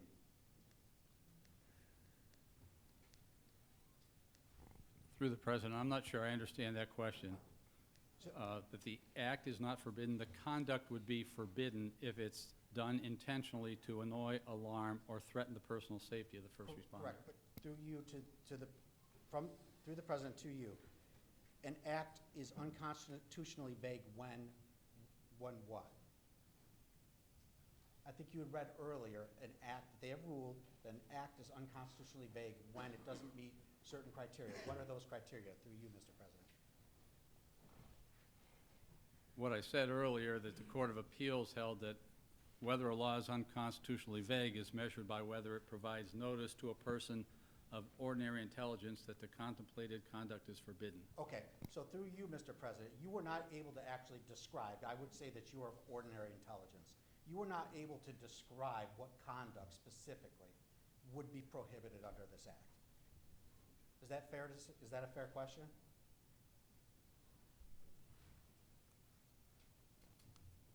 Well, I think that's an unfair conclusion because the Okay, law I references, apologize. Sorry, go ahead. the law references doing something with the intent to annoy, alarm, or threaten the personal safety. For example, there were instances this past year where. So I apologize. I apologize. That wasn't my question. I had asked a separate question. Through you, Mr. President, I think it's clear that he has not yet been, the law department has not yet been able, and if you can, please answer the question. What specific conduct is prohibited under this law? I think that's been President asked and Con- answered. He said anything that's annoying, or Done what were with those the other three intent. things? But he has not said what act would meet that criteria. It's a I don't think criteria. that's his place to have to say that. That's up to the police officer. No, and why would, through you, Mr. President, with all due respect, what he just read from the Court of Appeals exactly meets the criteria of this bill being unconstitutionally vague. A reasonable person of reasonable intelligence could not conclude what conduct is prohibited under this act. You today cannot tell us exactly what conduct is prohibited under this act. So if we can't, the body that's actually making and drafting this law, that's going to pass it, cannot say what conduct it prohibits, how is someone on the street going to understand what conduct is prohibited? It is the very definition of unconstitutionally vague. Thank you. I will, through you, Mr. President, to the author of the bill. Could you please tell us exactly what vicious acts would be prohibited? If vicious acts, I'm taking those words out of your remarks. What vicious acts are prohibited under this law that we're about to pass tonight that are not already prohibited under New York State penal law through obstruction of government administration or through first-degree or second-degree harassment under the current New York State penal law? What specific conduct would be prohibited through you, Mr. President? Legislator Boyce, you can stay seated. I'm sorry, did you not know the answer to that No, question? she hurt her foot. Legislator Boyce, you don't have to No, I'm stand. sorry, I just wasn't sure. Mr. President, I rise this evening. I've been now called a racist, which I really take exception to. I have not called, And for a the record, let it be person- clear, and a I have person- not called. Let her Mr. finish. She has Boyce the a floor. fraud. Let her finish. I'm good, you know what? I have a lot of integrity. And this really, really, Tell that to the retirees. Correct. Legislator Boyce says a little decorum. Legislator Wilcox, let her finish, please. we have seen law enforcement in this community and other communities throughout this country been subjected, and in particular, down in New York State, in New York City, people were throwing things at cops, okay? Yes, it was water, but it could have been anything. We also had EMS workers that were out in the field on 390 being punched. There's And that's- other people in this, no, let me finish. Let her finish, Legislator Wilcox. You know what? I don't normally get upset, but I'm pretty upset tonight.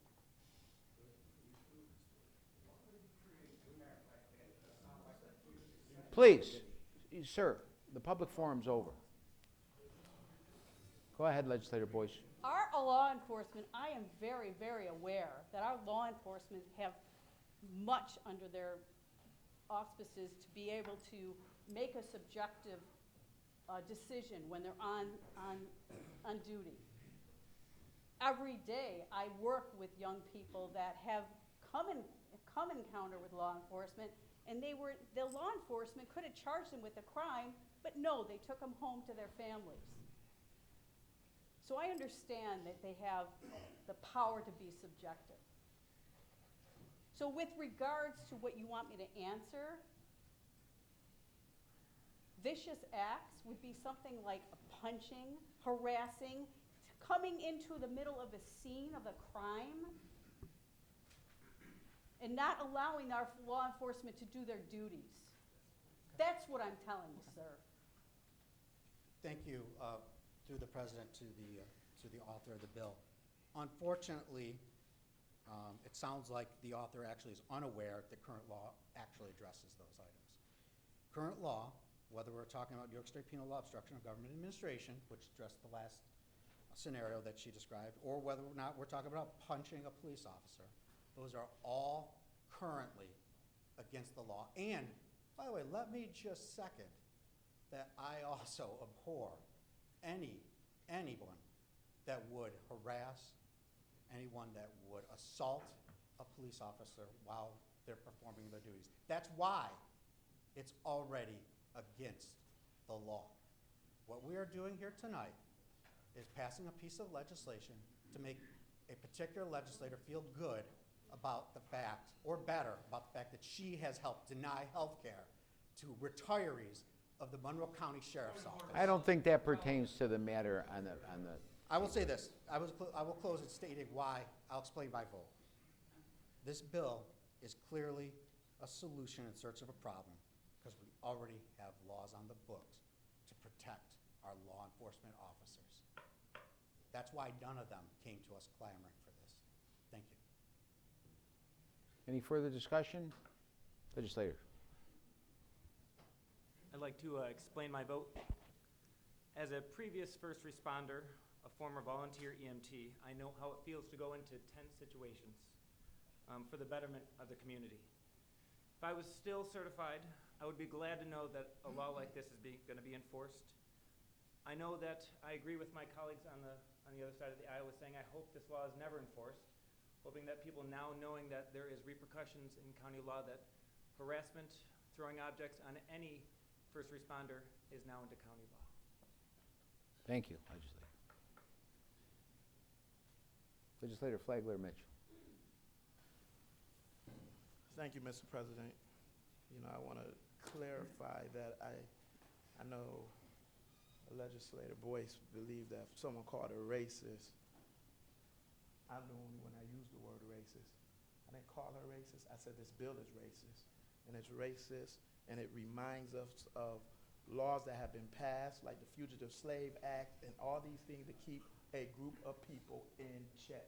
This law only came out to punish a group of people yes, it punished a group of people because an incident happened by somebody who already had mental issues. This type of bill, we should not be voting on. This shouldn't even be coming to us in 2019. We already got other issues. And it's unacceptable for any legislator to come out and try to say, I represent people, and every one of us got people of color in our districts. Every one of us have poor people in our district, and say that we're going to go and put this law on the table, and they're going to be so wide and subjective to whoever the person is who can enforce that law, that it's okay for that to be in place. That ain't okay. You talking about people getting misdemeanors. If you get one officer on one day that they might have had a hard day, and let me be mindful. I have served on the Rochester Fire Department for 20 years. Worked with, or I know most of the cops. And I'm friends with almost all of them except the new people because I don't know them. And I'm telling you, this is not what they would want because we're trying to build a better community where police and citizens can work together. This here, very unacceptable. Unacceptable.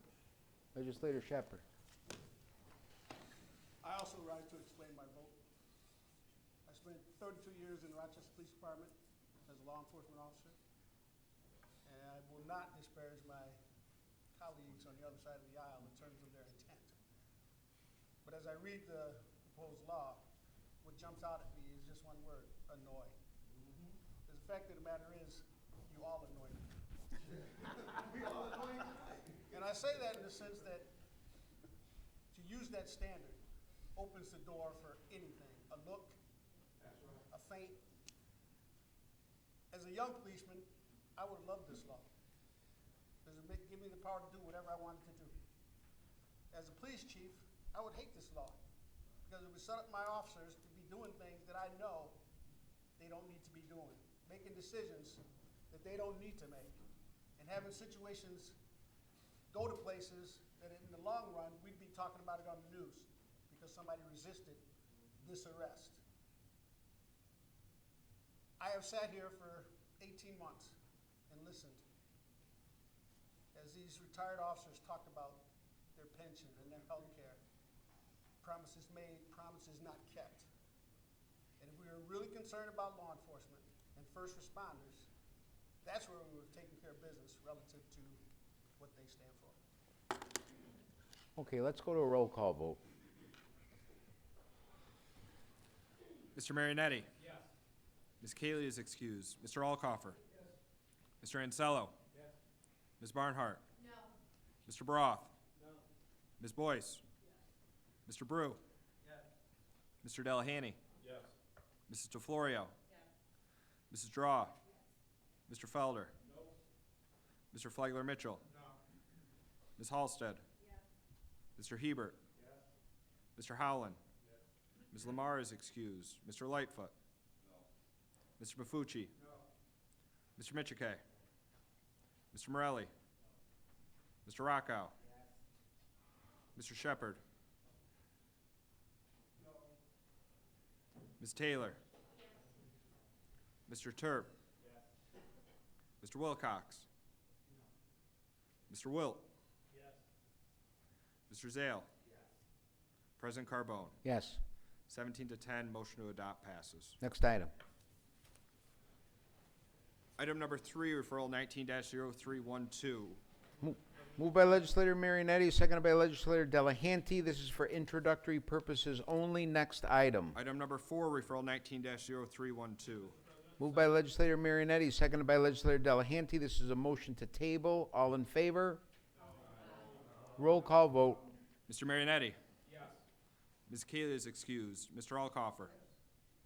Mr. Ansello? Yes. Ms. Barnhart? No. Mr. Broth? Ms. Boyce? Mr. Brew? Mr. Delahanty? Yes. Mrs. DeFlorio? Mrs. Draw? Mr. Felder? Mr. Flagler Mitchell? Ms. Halstead? Mr. Hebert? Mr. Howland? Ms. Lamar is excused. Mr. Lightfoot? No. Mr. Mafucci? No. Mr. Michike? Mr. Morelli? Mr. Rockow? Mr. Shepard? Ms. Taylor? Mr. Turp? Mr. Wilcox? Mr. Wilt? Mr. Zale? President Carbone? Yes. 17 to 10, motion to table passes. Next item. Item number 5, referral 19-0312.LL. Moved by legislator Marinetti, seconded by legislator Delahanty. This is set a public hearing. Is there any discussion? Legislator Lightfoot.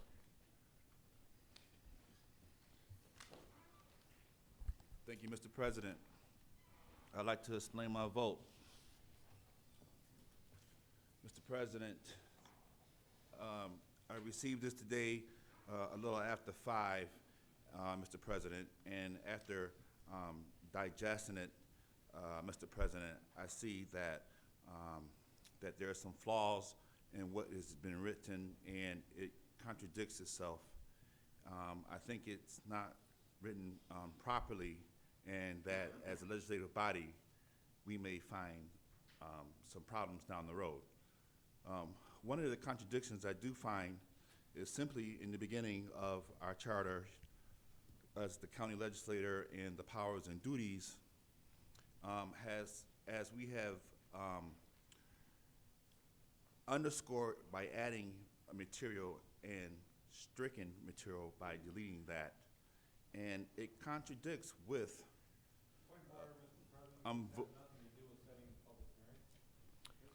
No, I'm spending my vote. He's explaining his vote. Thank you so much. No worries. It contradicts with what I call a C6-3B and Article 5, A5-5. Also, Mr. President, it takes away the power for the executive to create new programming and opportunities such as what was some of the ideas of what they ever may be, opioid task force and so forth and so on. So, Mr. President, I do see that this piece of what we want to put forth has some contradictions coming from. One of the main ones that I see is for the civil service on the disciplinary, that anyone that is going to be disciplined or let go from their position of a civil service, that would have to come before the legislative body for approval. And that's just not how civil service works, for one.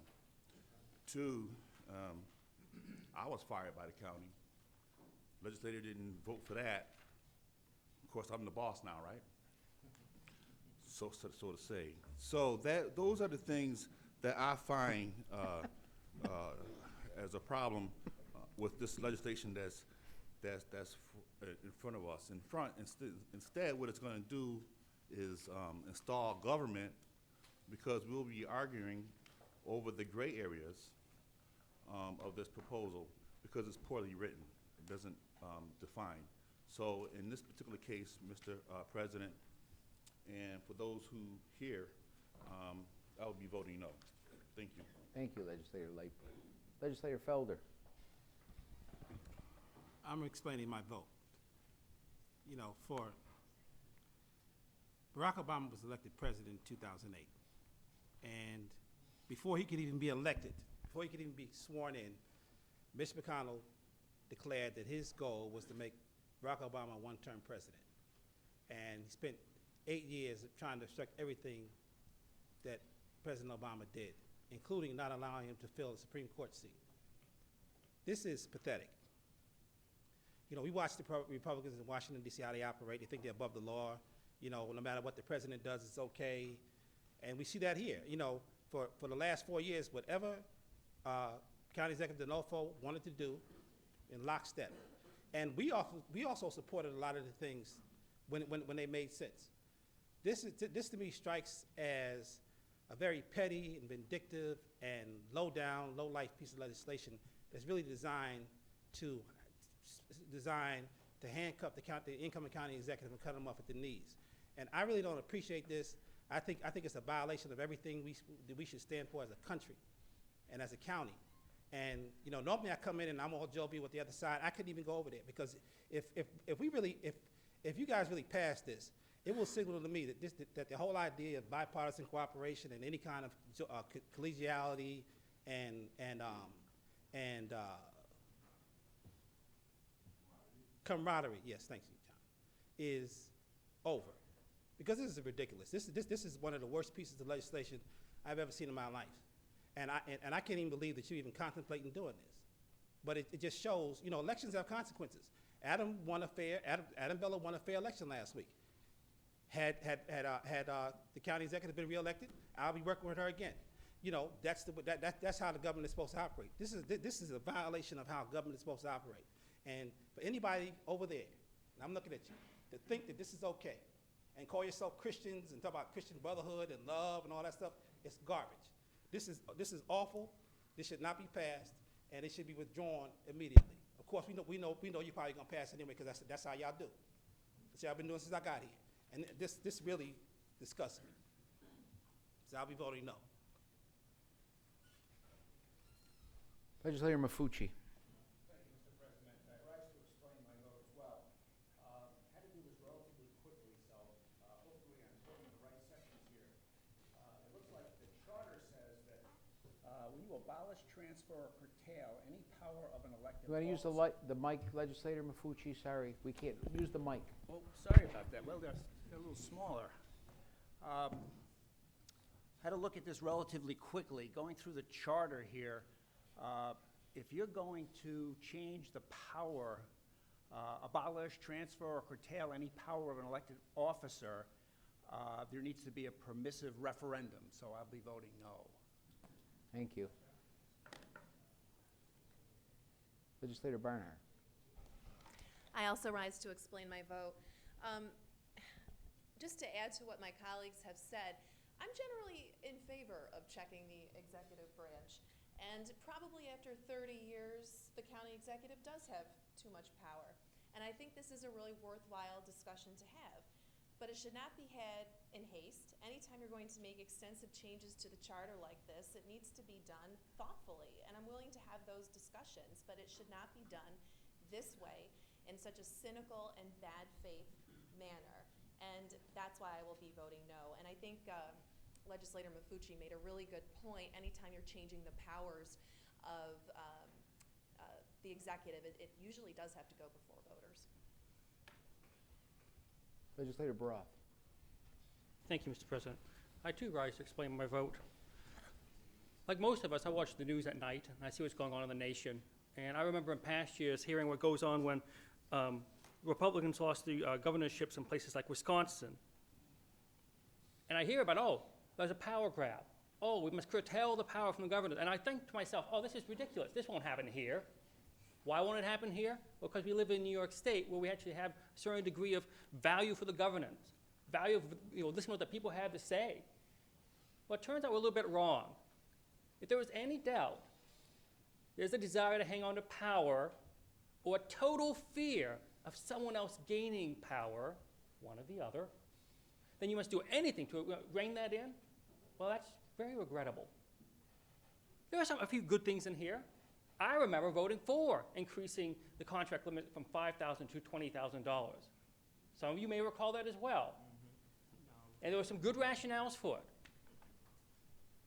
Funny thing is, on this referral, the only thing mentioned up front is that single thing.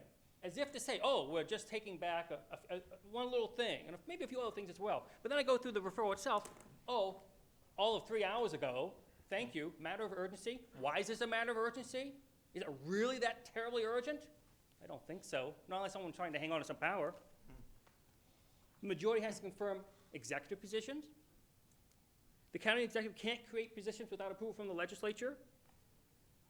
Now, if this ever, oh, and I like this one. This is a good one. I wish we had done this years ago. Right.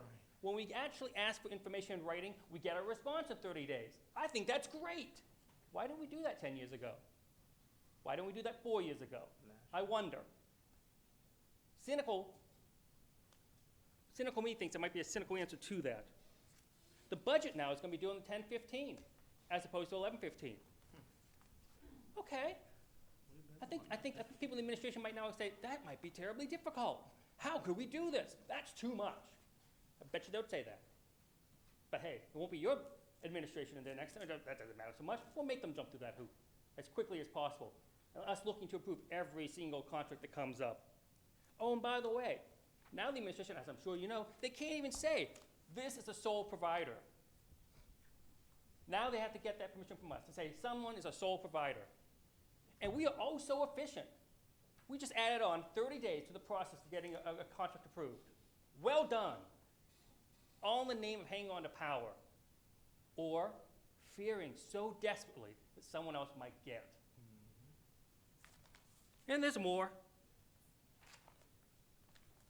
The law department can't obtain outside counsel without approval from the legislature. That's rich. I'm just appalled. Really? Is it that important to you to have power? Are you that scared of a new county executive? Do you really think society's going to collapse? Is that what's going on? But you're all going to vote for it. Why? No, it's not just what they do. They choose to do it.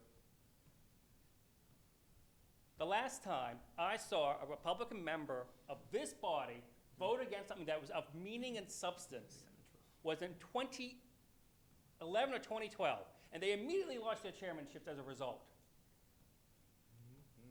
That's not governance, that's blackmail. You need to do better. You are in charge. You have the majority. You will retain the majority. You need to do better. Or in 2 years, you're going to do a lot worse. Because we're not going away. Our constituents aren't going away. Your constituents aren't going away.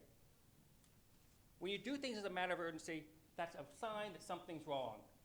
And what's wrong is you want to make sure that Cheryl Donalfo, our current county executive, can sign this. Because you'll never pass otherwise. And there are some components of this that would be worthy of discussion, worthy of passage. Although admittedly, not too many. Because all this is about is hamstringing a new administration so they can't do boo without us saying okay. Well, us as the body. Whoever drafted this, well done. No ethics, but well done. You took some great cues from state legislatures in other states. The ones that we look at and go, holy crap. If there's any doubt, Trumpian-style politics is not in Monroe County. This is proof it's here.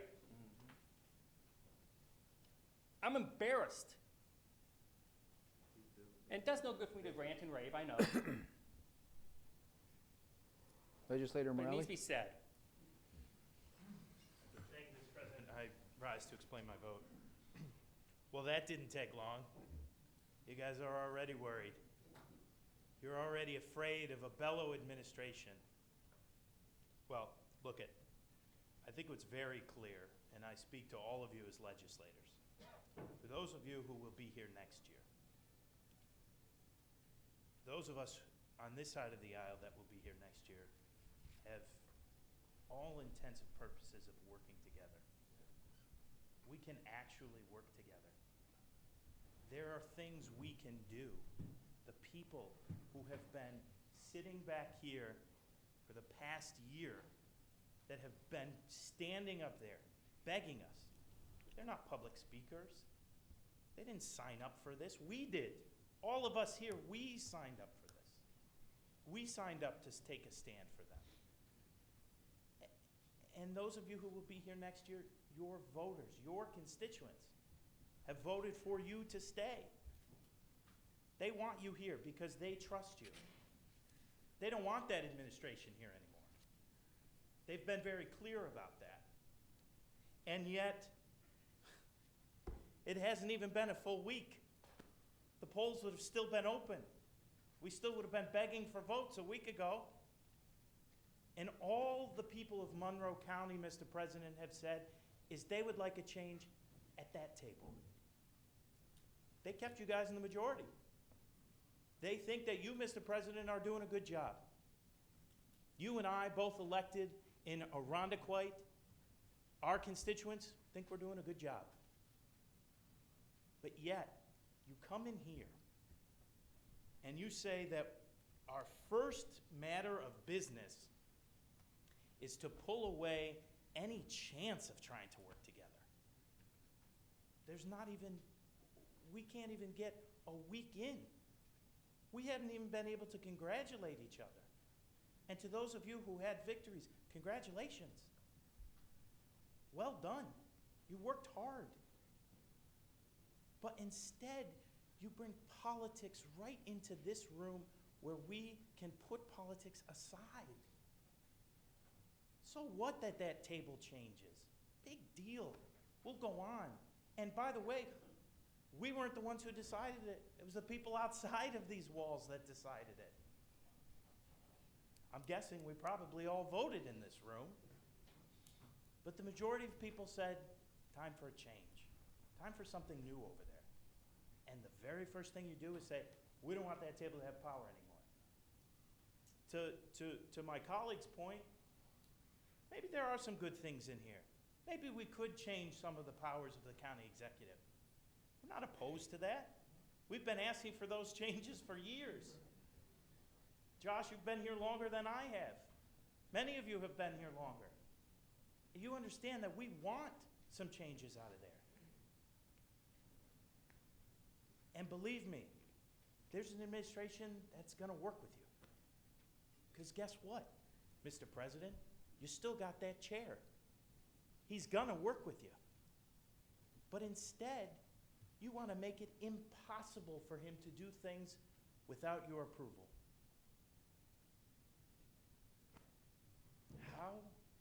How any of you that vote in favor of this tonight can sleep at night is beyond me. It's beyond me. This is like Russian politics. Every time we come in here, there are two things that we do the same every time. We listen to a prayer from clergy, and we pledge an oath to that flag. We pledge an oath to that flag. And part of the beauty of pledging an oath to that flag is that we have a democracy in which we elect our leaders. And we, as a people, have been so fortunate to have that ability. You want to talk about the men and women who have served in armed forces. Those are the people that have given us that freedom. And yet, you want to hold on to that little bit of power. Why? Because perhaps working with someone else is such a bad thing? Maybe there's new ideas. In fact, there are new ideas. And in fact, people of Monroe County want new ideas. Perhaps their issue is that when they come here and ask us for things, we've said no over and over and over and over again. The men and women who stand here with the red shirts asking us to give them health care. I got an email the other day from a gentleman who regularly comes here. Couldn't come here the last couple of months. He's going through some chemo treatments. And the toughest part of him is not the fact that his body is struggling and having to go through these chemo treatments. The biggest struggle he has right now is how he's going to pay for it. We could have fixed that. These parents who come before us who ask for additional support for early intervention, we could have addressed that. Now I'm just rambling on of the things that we could have fixed. So you don't want to work with us. You don't want to work with our side of the aisle. You don't want to work with the new administration. You want to just make sure that county executive-elect can't do anything. Can't even pick his own team. I bet Ms. Dinolfo would say that she wouldn't like that system. She wouldn't have liked this. She would have been opposed to this all day long. She would have. I'm sure County Executive Brooks wouldn't have been in favor of it either. Or County Executive Doyle, or however long we decide to go on. But now that it's different, well, now we're going to change things. Now we don't want to do it. Well, Mr. President, I'll be voting against this. And I'm not opposed to making some changes in these walls. I'm not opposed to working together across the aisle. There's many things I think we could do together. But you start off on this foot. You start off not even a week. Not even a week later. I came here, Mr. President, in 2013. We started our first meeting together, Mr. President. We were both sworn in at the same time. And I'll tell you what, I talked to colleagues that have left from both sides of the aisle. It's a different room.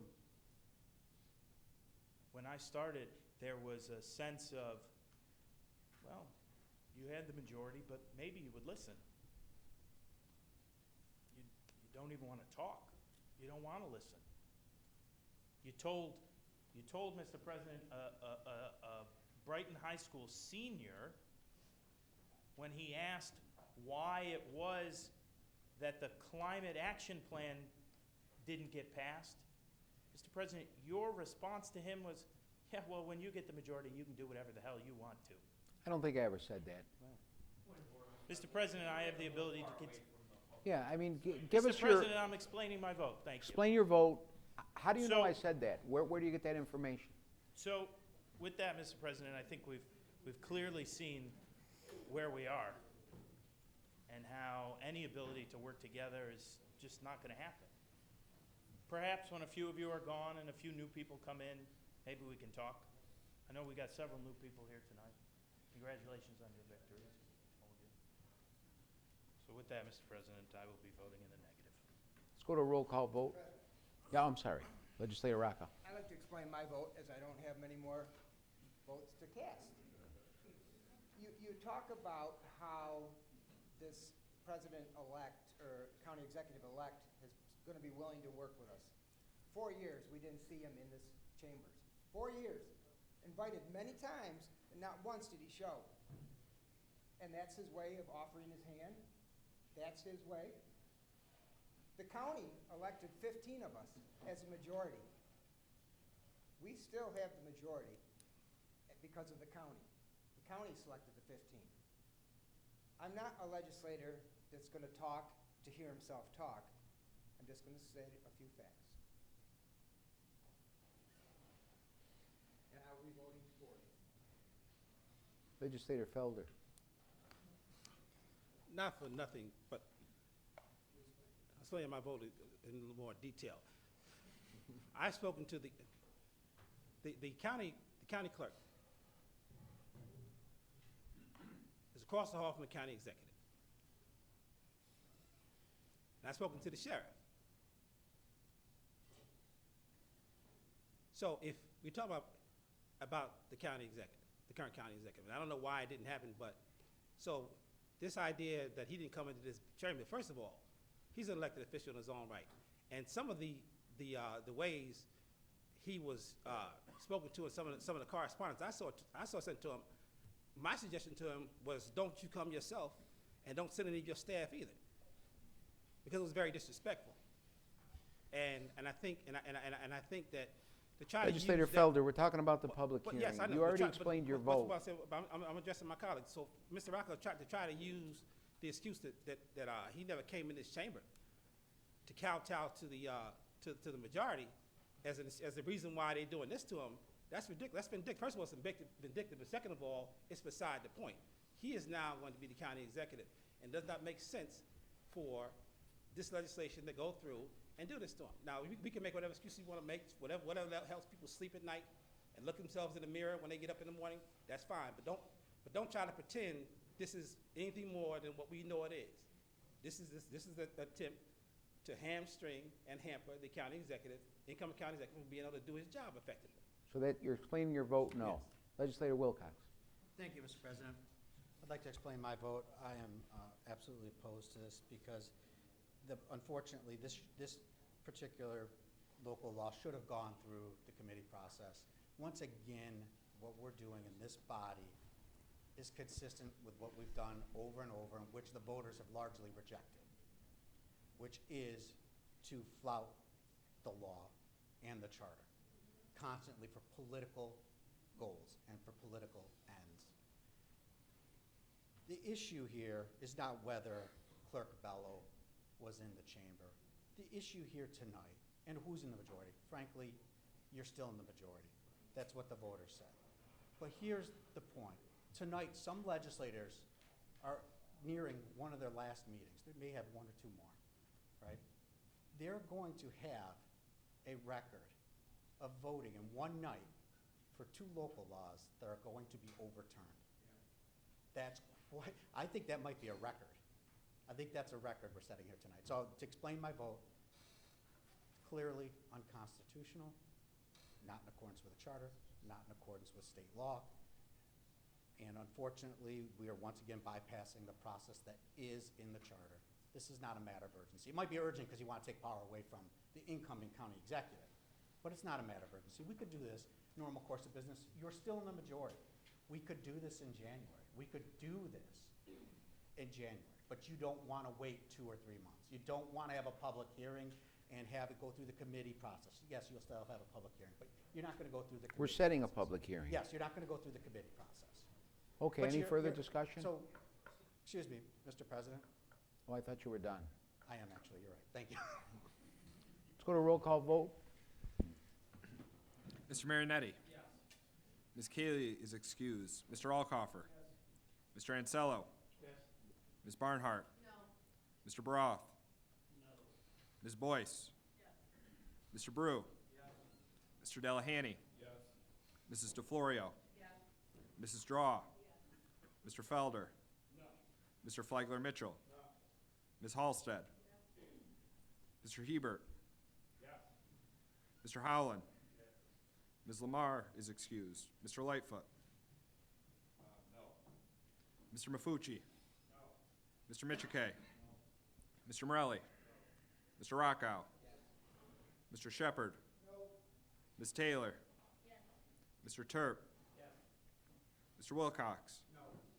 Mr. Wilt? Yes. Mr. Zale? Yes. President Carbone? Yes. 17 to 10, motion to set the public hearing passes. We'll now proceed with the consideration of motions, resolutions, and notices. Will the clerk read the next item on the agenda? Item number 6, referral 19-0244. Moved by legislator Boyce, seconded by legislator Delahanty. This is to adopt. Is there any discussion? Seeing none, all in favor say aye. Aye. Any opposed? Item carries. Next item. Item number 7, referral 19-0245. Moved by legislator Boyce, seconded by legislator Delahanty. This is to adopt. Is there any discussion? Seeing none, all in favor say aye. Aye. Any opposed? Item carries. Next item. Item number 8, referral 19-0246. Moved by legislator Boyce, seconded by legislator Delahanty. This is to adopt. Is there any discussion? Seeing none, all in favor say aye. Aye. Any opposed? Item carries. Next item. Item number 9, referral 19-0246. Moved by legislator Boyce, seconded by legislator Delahanty. This is to adopt. Is there any discussion? Seeing none, all in favor say aye. Aye. Any opposed? Item carries. Next item. Item number 10, referral 19-0248. Moved by legislator Boyce, seconded by legislator Delahanty. This is to adopt. Is there any discussion? Seeing none, all in favor say aye. Aye. Any opposed? Item carries. Next item. Item number 11, referral 19-0249. Moved by legislator Boyce, seconded by legislator Delahanty. This is to adopt. Is there any discussion? Seeing none, all in favor say aye. Aye. Any opposed? Item carries. Next item. Item number 12, referral 19-0252. Moved by legislator Zale, seconded by legislator Delahanty. This is to adopt. Is there any discussion? Seeing none, all in favor say aye. Aye. Any opposed? Item carries. Next item. Item number 13, referral 19-0258. Moved by legislator Zale, seconded by legislator Delahanty. Any discussion? Seeing none, all in favor say aye. Aye. Any opposed? Item carries. Next item. Item number 14, referral 19-0252. Moved by legislator Boyce, seconded by legislator Delahanty. This is to adopt. Is there any discussion? Seeing none, all in favor say aye. Aye. Any opposed? Item carries. Next item. Item number 15, referral 19-0253. Moved by legislator Boyce, seconded by legislator Delahanty. This is to adopt. Is there any discussion? Seeing none, all in favor say aye. Aye. Any opposed? Item carries. Next item. Item number 16, referral 19-0253. Moved by legislator Boyce, seconded by legislator Delahanty. This is to adopt. Is there any discussion? Seeing none, all in favor say aye. Aye. Any opposed? Item carries. Next item. Item number 17, referral 19-0255. Second. Moved by legislator Boyce, seconded by legislator Delahanty. This is to adopt. Discussion. Legislator Bernhardt. I rise to explain my vote. First, I want to thank Sheriff Baxter for his transparency in answering our questions and providing a lot of information about this contract. I also want to thank him for his compassion. I know he cares a lot about the inmates at the jail and has tried to do the right thing with this contract. But we're going from a horrible situation to a bad situation. The fact is, we should not be profiting from phone calls made by inmates. Reasonable people can disagree on whether these phone calls should be free or not, but I don't think we should be profiting. I found it shocking that we have a $3.4 million off-book slush fund that the sheriff controls that we don't know anything about, all from nickel and dimes from these phone calls, from families that are in stressful situations. These are mothers and fathers, these are children, these are brothers and sisters who want to talk to their loved one. And it's disgraceful because these are some of the poorest members of our community. And we've collected $3.5 million from them. And we don't control, or we don't know how this money is spent. This is a tax on the poor. And I think that we should be moving in the direction of free, but at the very least, we should not charge inmates more than it costs to provide this service. And that's why I will be voting no. Legislator Lightfoot.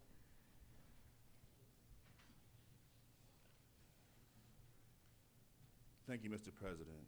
Mr. President, to my colleagues and whoever else is listening, I'm going to be voting. I'm going to explain my vote, sir, and I'm going to be voting yes for this piece of legislation.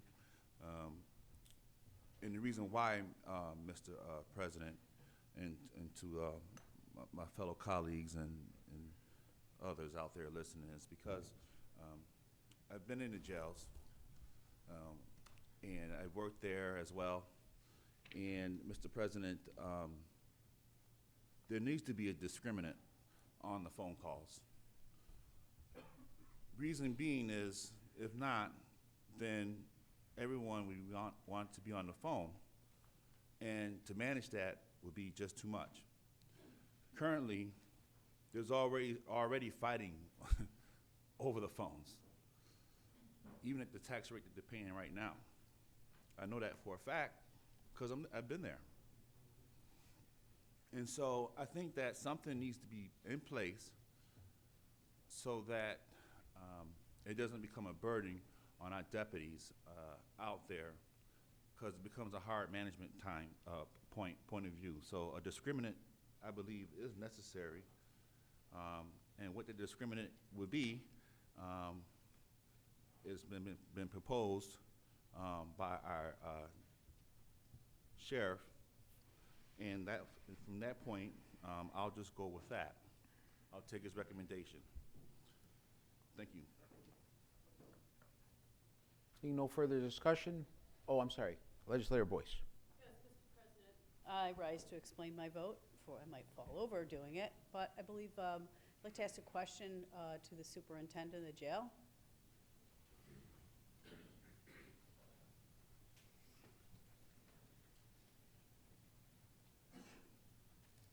Good evening, sir. The question I have was with regards to this being described as a slush fund. Would you describe it as a slush fund, sir? Through the president, no, ma'am, I wouldn't. I have another question with regards to this. The funding that is through this fund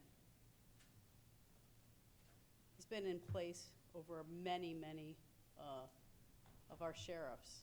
And the funding, is my understanding that some of this funding will be used to have some of our people that are incarcerated be able to have some programming done while they're there to address some of their, say, the opioid addiction, things of that nature. Is that part of the funding that will go towards, sir? Through the president, yes. Yes, ma'am. We have at least 1.8 million, not set aside, what we're hoping to use, at least 1.8 million to work on repurposing the building out in Brighton.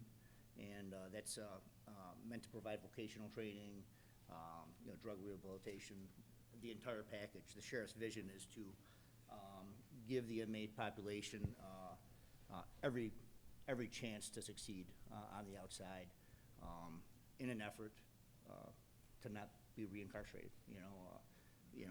It's a genuine effort to do everything in our power, to do anything we could do as human beings for the inmate population to assist them in surviving and becoming better citizens out the outside. So we have at least 1.8 million for that. We have other items, just under $1 million, 997,000 set aside and, things to prevent suicide. We're looking at things such as heart rate monitors on inmates just to determine whether or not the heart rate gets so low that, that someone doesn't die in our jail. We're willing to spend money, and this money specifically if we can, to do everything in our power to keep people alive in and outside of jail, and just make more productive citizens and do our very best to help everybody, whether an inmate or someone that's not incarcerated. I mean, really, this money is huge for us, and it helps society and it helps the inmate population. Now, did that answer your question? I'm Yes, sorry. sir. Yep. Thank you, Mr. President. Thank you, Superintendent. Legislator? I would just like to clarify my use of the word slush fund. One definition is money that's kept hidden. I certainly was not implying that the jail is misusing these funds, but it's a hidden fund. We didn't know about it. It's not on the books, and as a legislative body, we need to be keeping track of those funds. The jail budget should not be balanced on the backs of the poorest people in this community. And the sheriff in the newspaper today said, too much money in the fund, and it's not all used for inmates. One use was mowing the lawn. These practices have to change going forward, and I think $3.5 million in a fund from phone calls from our poorest citizens, that's their families paying the bill, not the inmates, that's disgraceful. And if they can keep the jail, the phone calls free on Rikers Island, we can figure out how to do it here. Legislator? I'd like to rise and explain my vote. As someone who has had family members in both in local jail and Long Island and also in the state penitentiary system, I understand all too well how expensive it is for those calls to be. And I can tell you from my childhood back in the 80s and 90s, 70s, that it was a lot more expensive. I mean, every time that phone rang and collect call from so-and-so, you had to decide, actually you had to ask permission to even say yes, because those calls were really, long before long distance rates came down after the antitrust law legislation in the 80s, it was really bad. And so I understand the need to reduce the price of the calls. And like my colleague, Ms. Barnard, I mean, in my perfect world, they will be free. But I am least glad for several things. One, that they cut the cost by more than half, which is huge. $320.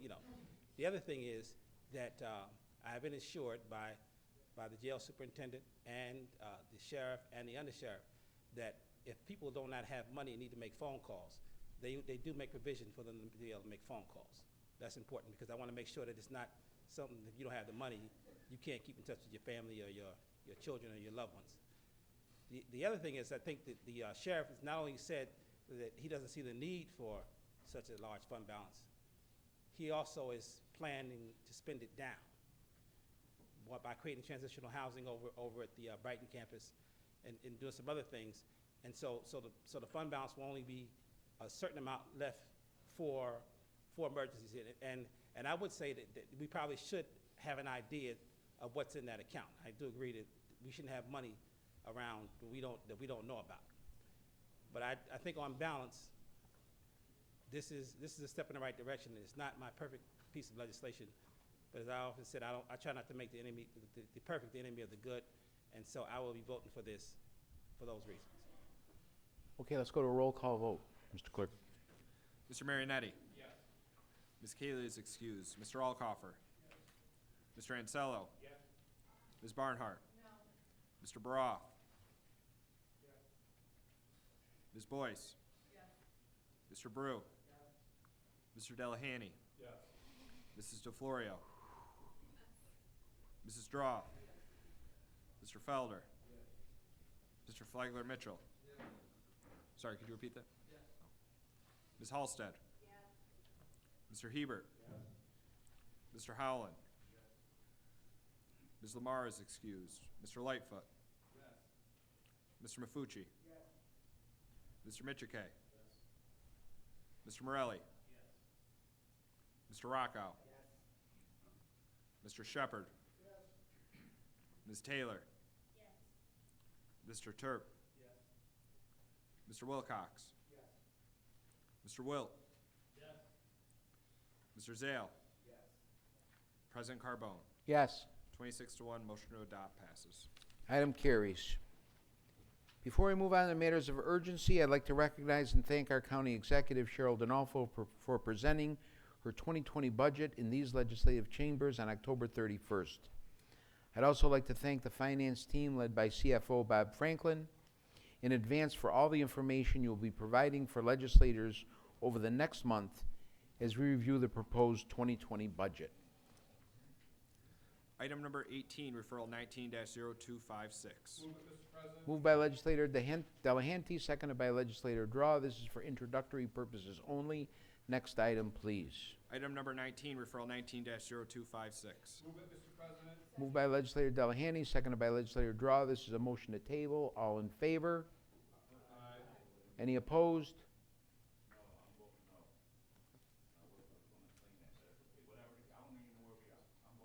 One no. We don't have to go to a roll call vote. Next item, please. Item number 20, referral 19-0256. Moved by legislator Delahanty, seconded by legislator Draw. This is to set the public hearing. Any discussion? Seeing none, all in favor say aye. Any opposed? Item carries. Next. One more no. Everyone? Okay, so you don't have to say it anymore. Item number 21. Go ahead. Item number 21, referral 19-0257. Moved by legislator Bruce, seconded by legislator Delahanty. This is for introductory purposes only. Next item, please. Item number 22, referral 19-0257. Moved by legislator Bruce, seconded by legislator Delahanty. This is a motion to table. All in favor, say aye. Any opposed? Lightfoot is opposed for everyone? Got that, Mr. Clerk? Okay. Item carries. Next item. Can he vote if he's not in the room? Okay. 23, go ahead. Item number 23, referral 19-0257. Moved by legislator Bruce, seconded by legislator Delahanty. This is to set the public hearing. Any discussion? Seeing none, all in favor say aye. Any opposed? Item carries. Next item, please. Item number 24, referral 19-0259. Moved by legislator Bruce, seconded by legislator Delahanty. This is for introductory purposes only. Next item, please. Item number 25, referral 19-0259. Moved by legislator Bruce, seconded by legislator Delahanty. This is a motion to table. All in favor say aye. Any opposed? Item carries. Next item. Item number 26, referral 19-0259. Moved by legislator Bruce, seconded by legislator Delahanty. This is to set the public hearing. Any discussion? Seeing none, all in favor say aye. Any opposed? Item carries. Next item. Item number 27, referral 19-0261. Moved by legislator Delahanty, seconded by legislator Draw. This is for introductory purposes only. Next item. Item number 28, referral 19-0261. Moved by legislator Delahanty, seconded by legislator Draw. This is a motion to table. All in favor say aye. Any opposed? Item carries. Next item. Item number 29, referral 19-0261. Moved by legislator Delahanty, seconded by legislator Draw. This is to set the public hearing. Any discussion? Seeing none, all in favor say aye. Any opposed? Item carries. Next item. Item number 30, referral 19-0311. Moved by legislator Delahanty, seconded by legislator Draw. This is to adopt. Is there any discussion? Legislator Baroff. Thank you, Mr. President. I have nothing against the actual referral itself. My question is, I think to the President, but if not, go elsewhere. Why is this a matter of urgency? Is it always a matter of urgency? Do we know?